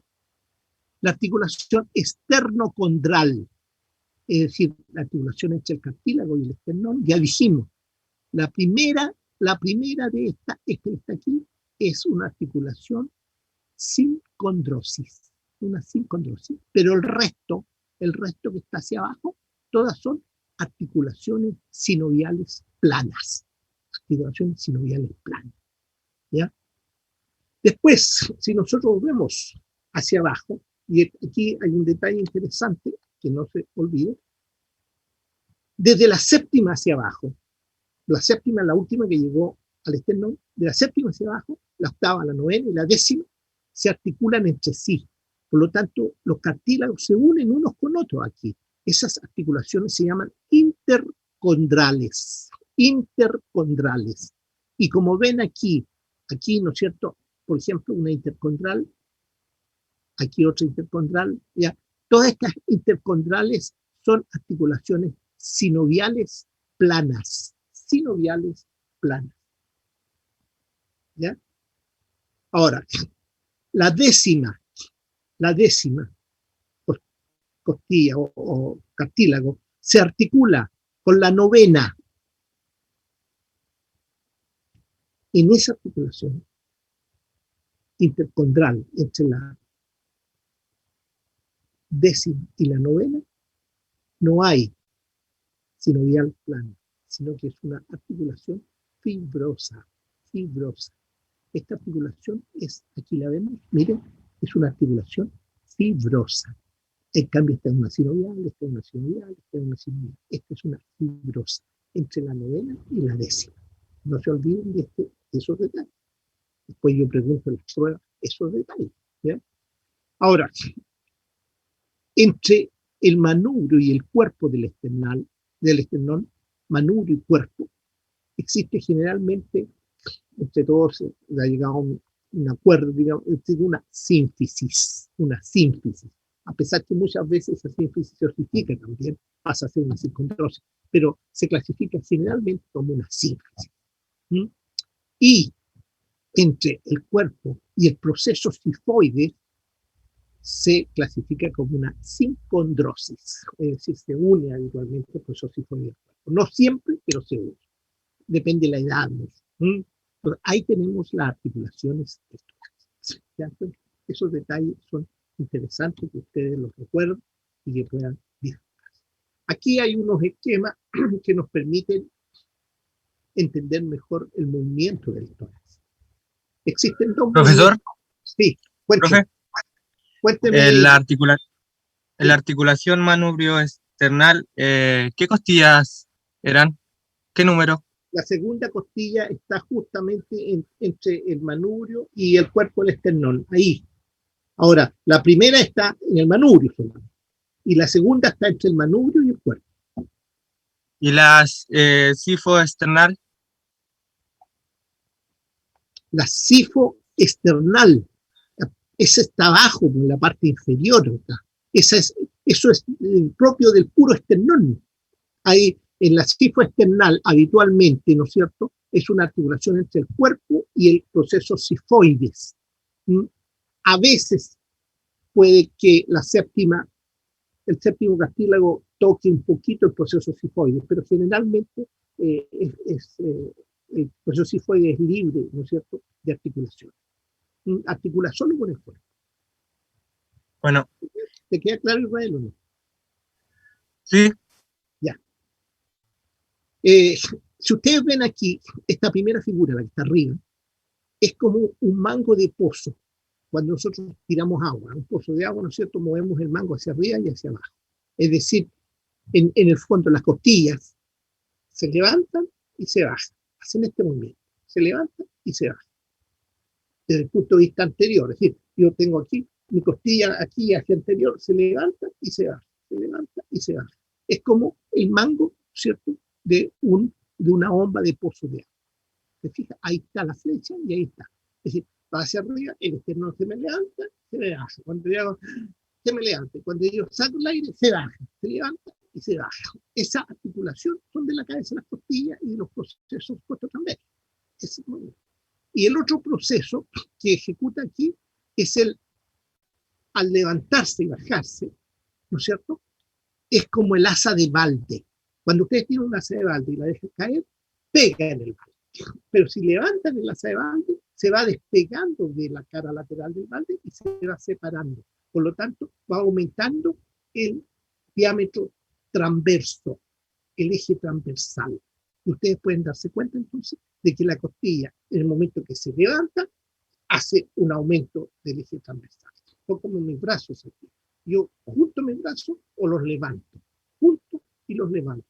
Cuando los levanto, aumento el diámetro transversal. Por lo tanto, esos son los dos movimientos que tienen las costillas. ¿Ya? Tanto un movimiento en sentido anterior-posterior como un movimiento en sentido frontal, en sentido, ¿no es cierto?, coronal, que hace que se levante. Eso hace que el tórax, la cavidad interna del tórax, se achique o se agranda. Se achique y se agranda. Cuando se agranda, como es cerrada, completamente cerrada, aumenta la presión negativa. ¿Y qué trata de hacer el aire? Llenar ese espacio y entra el aire por nuestras fosas nasales, laringe, nuestro tráquea y va a los pulmones, y los pulmones se alzan, aumentan. Pero cuando baja, el aire es empujado hacia afuera y viene el proceso de expiración. Esa es la característica. Ahora, aquí vemos, ¿no es cierto?, que la cavidad es cerrada. Ustedes se dan cuenta que es absolutamente cerrada. Y dentro de este espacio cerrado están estas estructuras que son los pulmones. La única forma que el aire llegue al interior del tórax es a través de la tráquea, los bronquios y los pulmones. Por eso, lo único que se aumenta de tamaño son los pulmones. ¿Ya? Si nosotros rompemos la pared torácica, el aire entra por fuera de los pulmones y los pulmones se colapsan. ¿Ya? Y al colapsarse los pulmones, ¿no es cierto?, ya no podemos respirar. Así de simple. ¿Ya? Por lo tanto, esa es la característica. Y aquí vemos el asa de Valde nuevamente y aquí vemos el movimiento, ¿no es cierto?, de bomba que es. Pero el proceso está radicado especialmente en qué cosa? En hacer que el aire entre y el aire salga. Entre y salga. Esa es la función básica de la pared torácica. Bien, jóvenes, eso es lo que yo tengo que expresar hoy día en mi clase, o el resumen, digamos, de las cosas que dijeron sus compañeras. No sé si hay alguna pregunta, algo que puedan aportar ustedes o que puedan preguntar. Yo estoy escuchando a todo el mundo. Profe, a mí me gustaría decirle algo a los chicos. Sí, Paulina. Porque la Nachi no pudo entrar porque tuvo que hacer algo urgente y quería decirles que tienen todos que hablarles a sus ayudantes pronto porque van a empezar las ayudantías y tienen la necesidad de que estén todos en esas ayudantías porque son súper importantes y les sirven mucho. Así que todos tienen que hablarle a sus ayudantes. Se supone que la delegada les mandó los correos y eso, porque aún faltan grupos que todavía no se comunican con los ayudantes. Justamente ¿cómo se llama? La María Ignacia también quería hablar. ¿Está por ahí la María Ignacia, no? No, profe, me pidió que yo les comunicara a los chicos porque tuvo que salir urgente, me dijo. Ah, ya, perfecto. Ya, la María Ignacia también iba a hablar lo mismo. Es importante, jóvenes, que ustedes se conecten con sus ayudantes. Cada grupo tiene ayudantes. Cada uno de ustedes tiene un ayudante en su casa. Ahora, todas estas cosas tienen explicaciones, extras, preguntas y detalles. Entonces ustedes tienen un ayudante para que ustedes se junten un día con el ayudante, busquen un horario en conjunto, ¿no es cierto? Y a través de un Zoom, digamos, se juntan y explican y se preguntan y le escriben. Molesten a su ayudante, total, su ayudante es ayudante, él quiere cooperar, está ahí porque está motivado para ayudarlo a ustedes. Aprovechenlo al máximo, el ayudante, aprovechen de que el ayudante tiene el deseo de ayudarles. Acuérdense que esta semana hemos visto 2 temas ya oso importantes, la columna completa, ¿ya? Y las costillas completas. Por lo tanto, ya tenemos parte de este esqueleto axial importante del cuello hacia abajo, lo tenemos prácticamente completo. Tienen que conocerlo, tienen que saber. Ahora, la próxima semana es una semana dura. ¿Y por qué es dura? Porque vamos a partir con la cabeza, ¿ya? Y vamos a estudiar los huesos del cráneo y los huesos de la cara, incluyendo los huesos que son propios de ustedes, que son la mandíbula y la maxila, ¿ya? Va a venir el profesor Néstor Nahuel Cura, que es odontólogo, colega mío, que va a hacer esa clase de mandíbula y maxila el viernes próximo. Esas clases son complejas. Los huesos de la cabeza ustedes lo van a ver, complejísimos. ¿Ya? El grupo donde está la Caterina Argandoña es el que tiene, ¿no es cierto?, el que tiene el tema el día lunes. Caterina, ¿está ahí o no? Te veo aquí en la pantalla. Sí, Caterina, hola. ¿no? Hola, Caterina. Acuérdate que el lunes tienes que presentar cabeza. Sí. Ya. No me han mandado todavía ninguna cosa. Espero que me manden para yo revisársela. La cabeza es compleja. Porque Sí, se la vamos a mandar hoy. Ya, la cabeza tiene huesos extraordinariamente difíciles. ¿Ya? Así que, ojo. Ahora, la cara, ¿para qué decir la cara? Eso es el miércoles, la cara, el grupo 4. No sé quiénes son los del grupo 4, pero ya tienen que estar funcionando para hacerlo. Y el día viernes vamos a ver maxila, mandíbula y oides, que es un tema, ¿no es cierto?, que también tiene el grupo 5 y que corresponde a un tema exclusivamente ontológico, esencialmente, donde se pasan con mucho detalle esos huesos. Por lo tanto, prepárense para la próxima semana, estudien la materia de esta semana para estar listos para la próxima semana, porque la próxima va a ser, ustedes van a darse cuenta, van a ser cientos de nombres que van a aparecer allí, que son cada una de las partes de cada uno de los huesos que vamos a estudiar. No sé, ¿tienen algo Profesor, que sí, ¿quién habla? yo Mauricio. ¿A dónde está Mauricio que no te veo? No está No en tengo pantalla. activada la cámara, es que está mala la de mi computador. Tenés que tener cámara buena, Mauricio. Ya, cuenta entonces. Este PPT que mostró ahora en la clase usted, ¿lo va a subir al campus? Porque el de la clase pasada parece que no lo subió. No, porque yo habitualmente estos PPT son un refuerzo de lo que tus compañeros señalaron. ¿Me entiendes? Por lo tanto, yo el PPT que subo es el PPT que tus compañeros presentan. ¿Estamos claros? Vale. Ahora, los Pero no detalles que yo digo son los mismos que tus compañeros hablaron. Incluso un compañero tuyo me corrigió que habían dicho lo que yo estaba pensando que no habían dicho. Entonces, es como hacer el repaso de dos cosas iguales. Ahora, Pero los no lo podría detalles subir ustedes igual, toman. es que Cuéntame. no lo podría subir igual, es que igual la imagen y todo eso que nos mostró estaba como más detallado, no sé, igual me serviría mucho para Habitualmente recordar. yo no subo los PPTs míos a la pantalla. Yo espero que la gente esté en clase y observe, y si tienen que tomar nota, tomen nota, y si quieren grabarlo, lo pueden grabar, y si quieren, pueden tomar todo lo que es. Pero yo no lo subo porque yo pienso que el PPT, es decir, la clase que se sube, es la clase que hacen sus compañeros. ¿Ya? Vale, profesor. Ya no sé si hay alguna otra pregunta, alguna otra duda. Igual tenía otra duda respecto a la apertura superior e inferior de Thorax. ¿Ya? Cuando usted dijo que, por ejemplo, la apertura superior era como de 6, entre 6 o 12 centímetros. Sí. Creo que era eso. Te muestro el PPT de nuevo. Sí, por favor. Mi duda es que eso es como un promedio, porque según yo Claro. podría variar entre cada persona. Oye, claro, tú tenés que pensar que todo lo que es humano no es algo como matemático. Es decir, yo no te puedo decir, todas las personas tienen entre 6 y 12 centímetros en la apertura superior.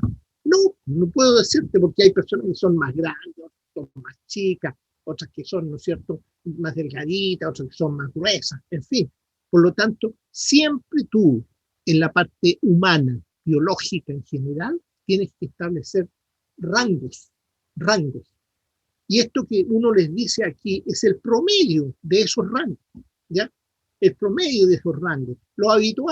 El promedio habitual de la apertura superior entre 6 centímetros y 12 centímetros, ¿cierto? 6 centímetros en sentido anteroposterior y 12 en sentido transversal. En cambio, el inferior va en 12 en sentido anteroposterior y 26 en sentido transversal. Pero esos son rangos. Puede ser que tú empieces a medir porque tú diversos tórax de personas diferentes y puedas encontrar 8 y 10, otro entre 5 y 9, en fin, variaciones. Hay muchas variaciones en el humano. No es nada igual.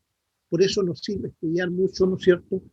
A veces en atlas, porque los atlas o los monos que están allí son iguales, los mismos. No, siempre tenéis que entender que son promedios de variaciones que tienen un rango mucho más amplio. ¿Estamos claros? Vale, profe, esa era mi duda. Muchas Ahí gracias. está el esquema que tú me pedías. Ya, no sé si hay alguna otra consulta respecto al tema. La clase anterior, todavía tenemos media hora más, todavía nos queda. Acuérdense que este termina a la 1, este periodo. No sé si en la clase anterior quedó alguna duda, alguna cosa. No, profe, pero mi consulta es, ¿esta clase es desde las 10:50 hasta la 1 de la tarde? Claro, claro, porque es el periodo teórico y el periodo práctico. Es Dos que periodos, son dos periodos. en el horario dice que eran prácticos los dos, entonces por eso tenía la duda. Claro, claro, pero es que resulta que tú sabes que no vamos a hacer práctico. En el horario dice así, pero en realidad yo hago siempre 3 periodos teóricos y 1 práctico.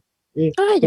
Eso hacemos en la universidad realmente. Yo hago clase el día lunes, el día martes, el día miércoles y el día viernes el primer periodo. Y el segundo periodo, el día viernes, hacemos el práctico, que comienza como a las 11, 10 para las 12 más o menos, comienza y estamos hasta la 1:30 a veces en el práctico.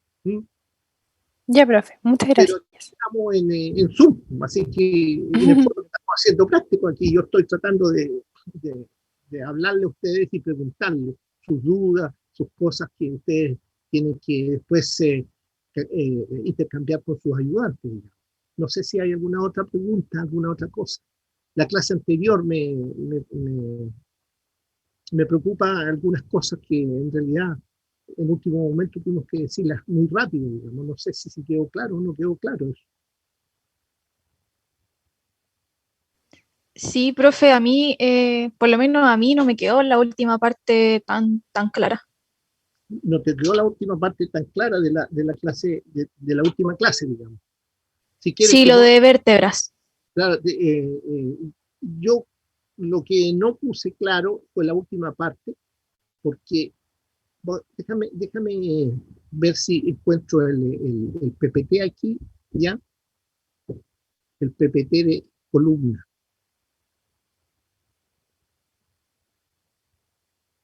Aquí está el PPT de columna.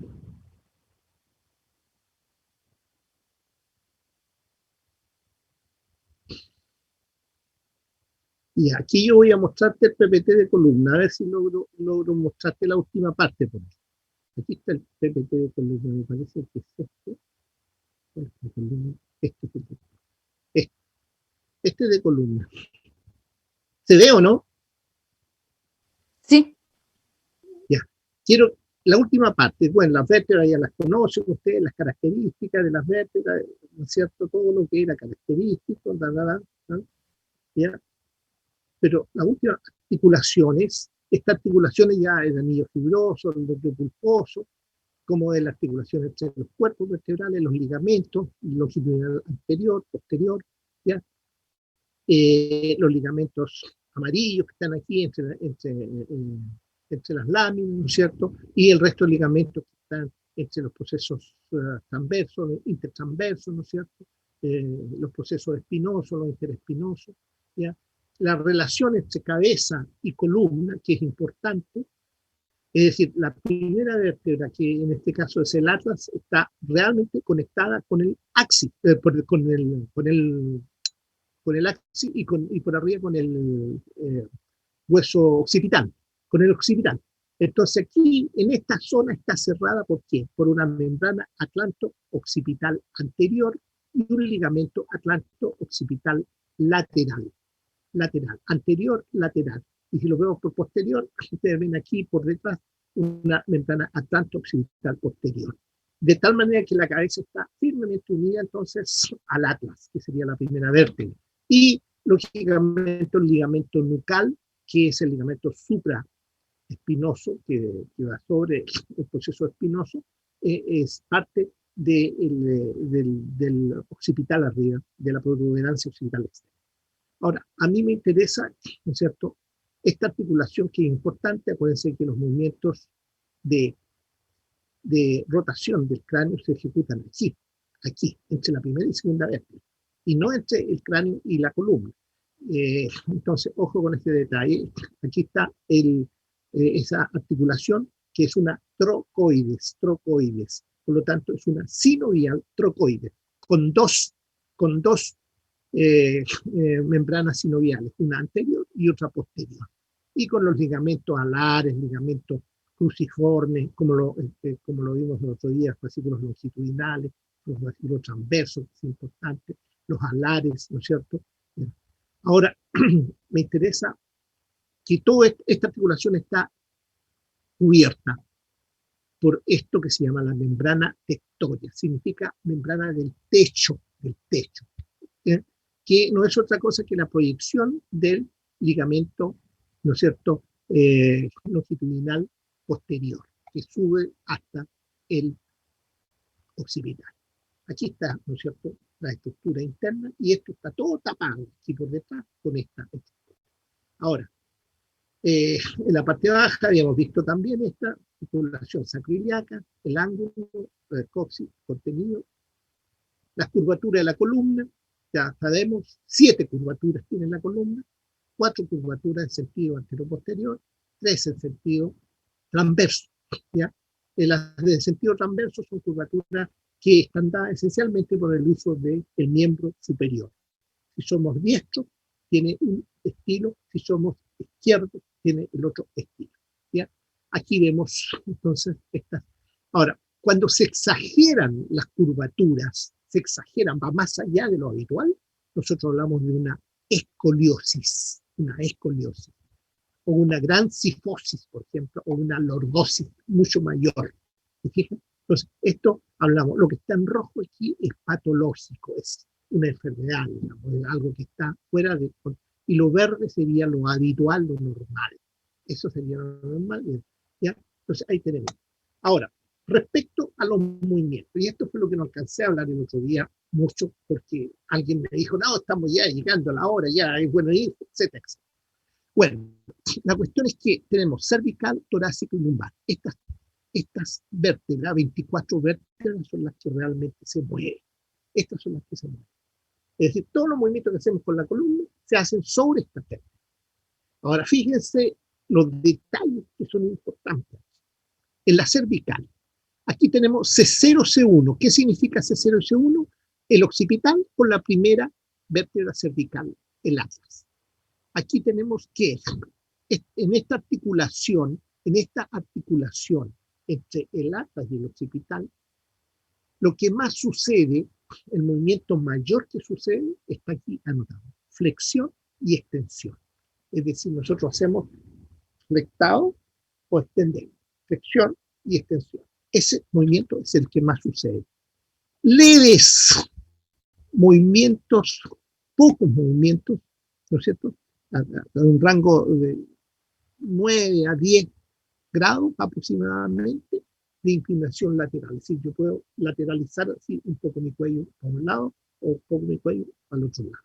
Eso es lo que sucede en esa articulación entre la cabeza y la columna. Pero de ahí hacia abajo, C1, C2 y hasta C5, entre C1 y C2, entre el atlas y el axis, hay leves movimientos hasta 10 grados de qué cosa, de flexión y extensión. Pero el mayor movimiento que sucede en esta articulación es el movimiento de rotación. Tiene hasta 47 grados. Es decir, yo estoy aquí y comienzo a girar mi cuello y puedo llegar a mirar casi hasta atrás de este lado, y lo mismo puedo hacer por este otro lado. Es decir, este movimiento que estoy haciendo yo así, aquí, ya corresponde al movimiento de rotación, esencial de rotación, C1, C2. En cambio, inclinación lateral no existe, porque esa articulación no es para rotación. Y de ahí hacia abajo ustedes pueden darse cuenta que en las cervicales, en el resto de las cervicales, existen más o menos igualitariamente movimientos de flexión y extensión, movimientos de inclinación lateral y movimientos de rotación, ¿ya?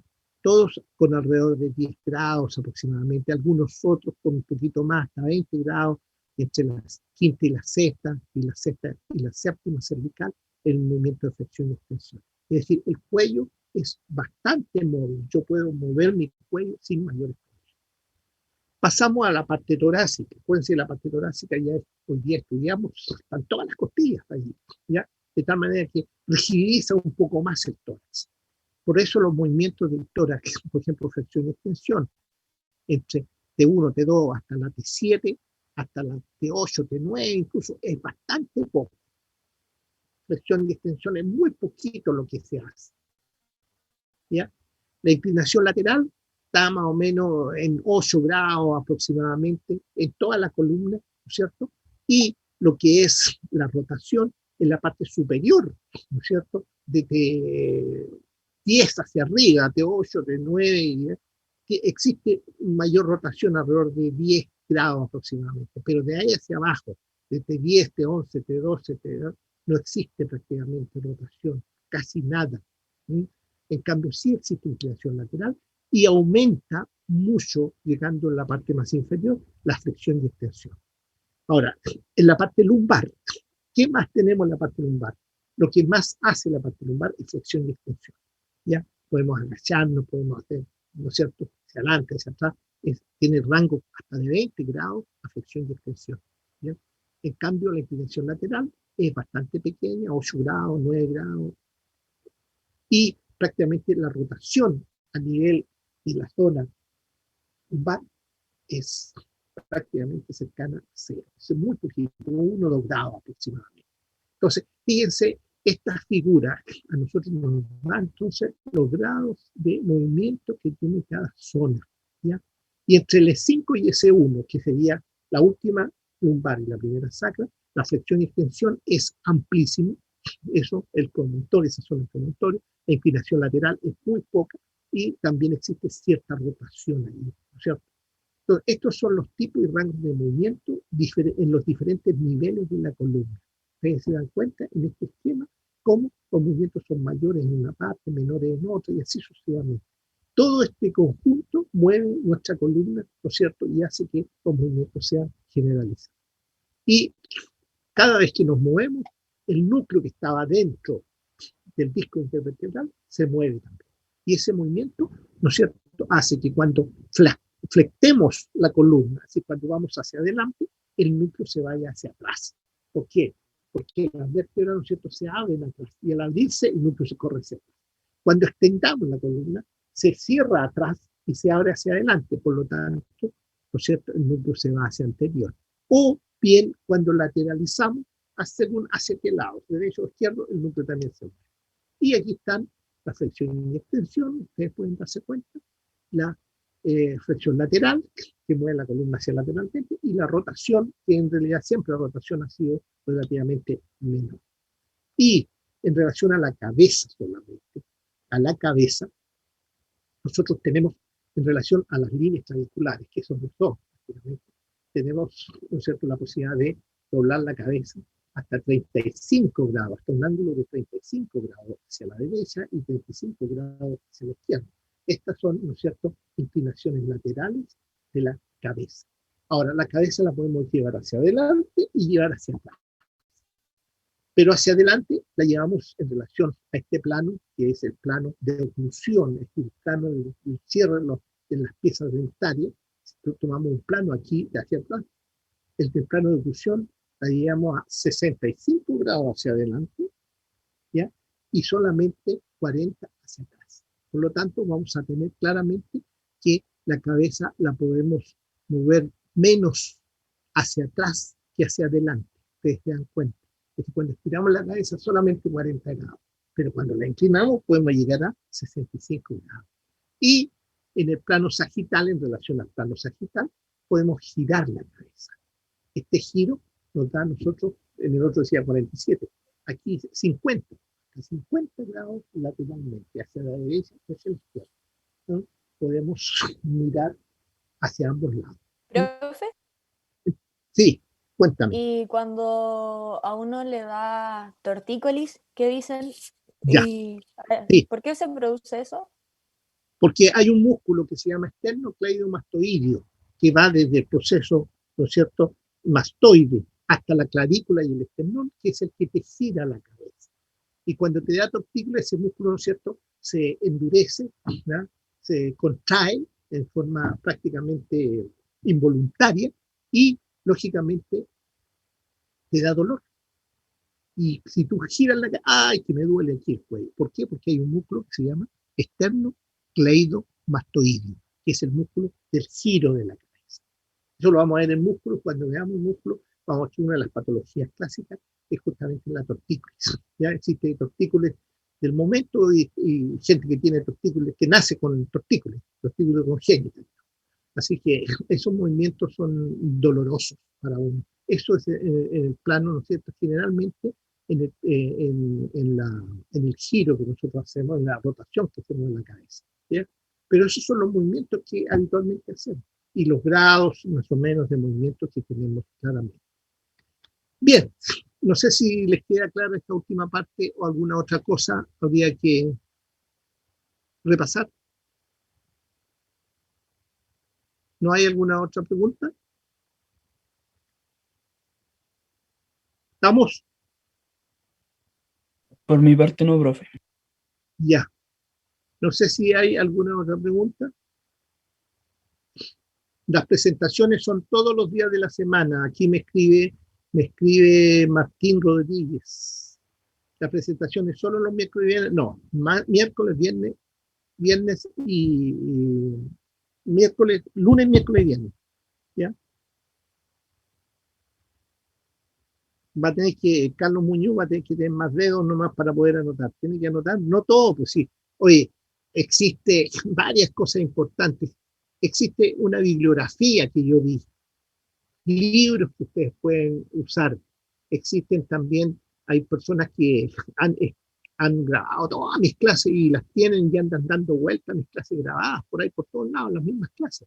Por lo tanto, ustedes pueden conseguirse esas clases con los ayudantes, conversen con los ayudantes para conseguir las clases. Que no tienen que anoten lo esencial, no es necesario, ¿ya? Entonces, esas son cosas que son importantes que ustedes sean capaces, ¿no es cierto?, de usar. No es necesario que anoten todo, porque no es así la cosa. Todos los esquemas que yo presento están la mayor parte está en el NETER. El NETER, que es el atlas que les digo. Por lo tanto, ustedes tienen que tratar de ver el atlas, o comprarse el atlas, o conseguírselo con algún amigo, o entre 2 y 3, ¿no es cierto?, usarlo en conjunto, en fin. Pero ustedes tienen bibliografía que es, ¿no es cierto?, apoyo fundamental y constante para estudiar anatomía. Porque no se puede decir todo, ni tampoco en una clase van a aprender todo. Es decir, yo eso lo entiendo perfectamente. No sé si hay alguna otra pregunta. Estaba viendo los chats ahí que me mandaron. ¿Alguna otra consulta? ¿Alguna otra pregunta? Profesor, Sí. ¿Quién habla? disculpe, Tamara Paillao. Tamara Disculpe. Ya, Sí, cuéntame. Ya, Tamara Andrea Paillao. sí, quería consultarle acerca de cómo era la metodología de sus pruebas, si las preguntas que usted hace son específicas o son de forma más general. No, específico. No, tú estás en la universidad, Tamara Andrea, estás en la universidad. Vas a ser odontóloga, cirujana, odontóloga, cirujano, odontóloga. Por lo tanto, un cirujano odontólogo no puede saber cosas generales, tiene que saber cosas bien particulares y muy claras y precisas. Por lo tanto, yo pregunto, ¿no es cierto? Las pruebas mías son de selección múltiple, todas son de selección múltiple con 5 alternativas, ¿ya? Y yo pregunto bastantes detalles en las cosas. ¿Por qué? Porque ustedes tienen que saber si estamos en la universidad, estamos a otro nivel ahora. No les voy a preguntar ¿para qué sirve el corazón, por ejemplo? ¿Ya? ¿El corazón late o no late? Esas cosas no les puedo preguntar. Yo les voy a preguntar detalles del corazón, ¿no es cierto? O detalles de los huesos, detalles especialmente, en el caso de ustedes como odontóloga, la cabeza. El cuello y la cabeza para los odontólogos son su fuente primaria de acción durante una vida entera. Ustedes van a estudiar, ¿no es cierto? Van a hacer traumatología, digamos, odontológica, ¿cierto? Van a ser los cirujanos, digamos, de cabeza y cuello. Es decir, depende de la especialidad que hagan después. Y ahí van a necesitar el conocimiento fino de la neuroanatomía, de la anatomía general, de los dientes, etcétera, etcétera. Por lo tanto, las preguntas son preguntas bien puntuales. No sé si te queda clara. Sí, sí, profesor, muchas gracias. Sí. De todas maneras, tú me puedes ir preguntando algún detalle. Si tú no tienes claro algo, me preguntas, sencilla. Bien, jóvenes, entonces estaríamos por aquí terminando la clase de hoy. El día lunes tengo entonces que seguir con cráneo. Acuérdense, échenle una mirada al cráneo ya, empiecen a ver los huesos que hay, la importancia de los huesos, la posición de los huesos, ya. Y ahí hay varias cosas del cráneo que no sé si la vamos a alcanzar a ver todas, pero por lo menos vamos a hacer algún tipo de esfuerzo. Bien, si no hay más preguntas, un abrazo para todos, que lo pasen bien, disfruten, ¿no es cierto? Y sobre todo, estudien anatomía, porque es algo que toda la vida van a necesitar. Bien, eso sería todo por hoy entonces. Nos vemos el lunes en el mismo ID anterior, el lunes a las 20 a las 10 comienza la clase. Bien, ¿estamos entonces? Chao, profe. Gracias. Muchas gracias. Chao, profe. Que Profesor. bien. Chao, Gracias. profe. Profesor. Ya. Chao, profesor. Chao, profe. Muchas gracias. Cuídese. Ya, gracias. Aquí estamos. Chao, profe. Chao, chao.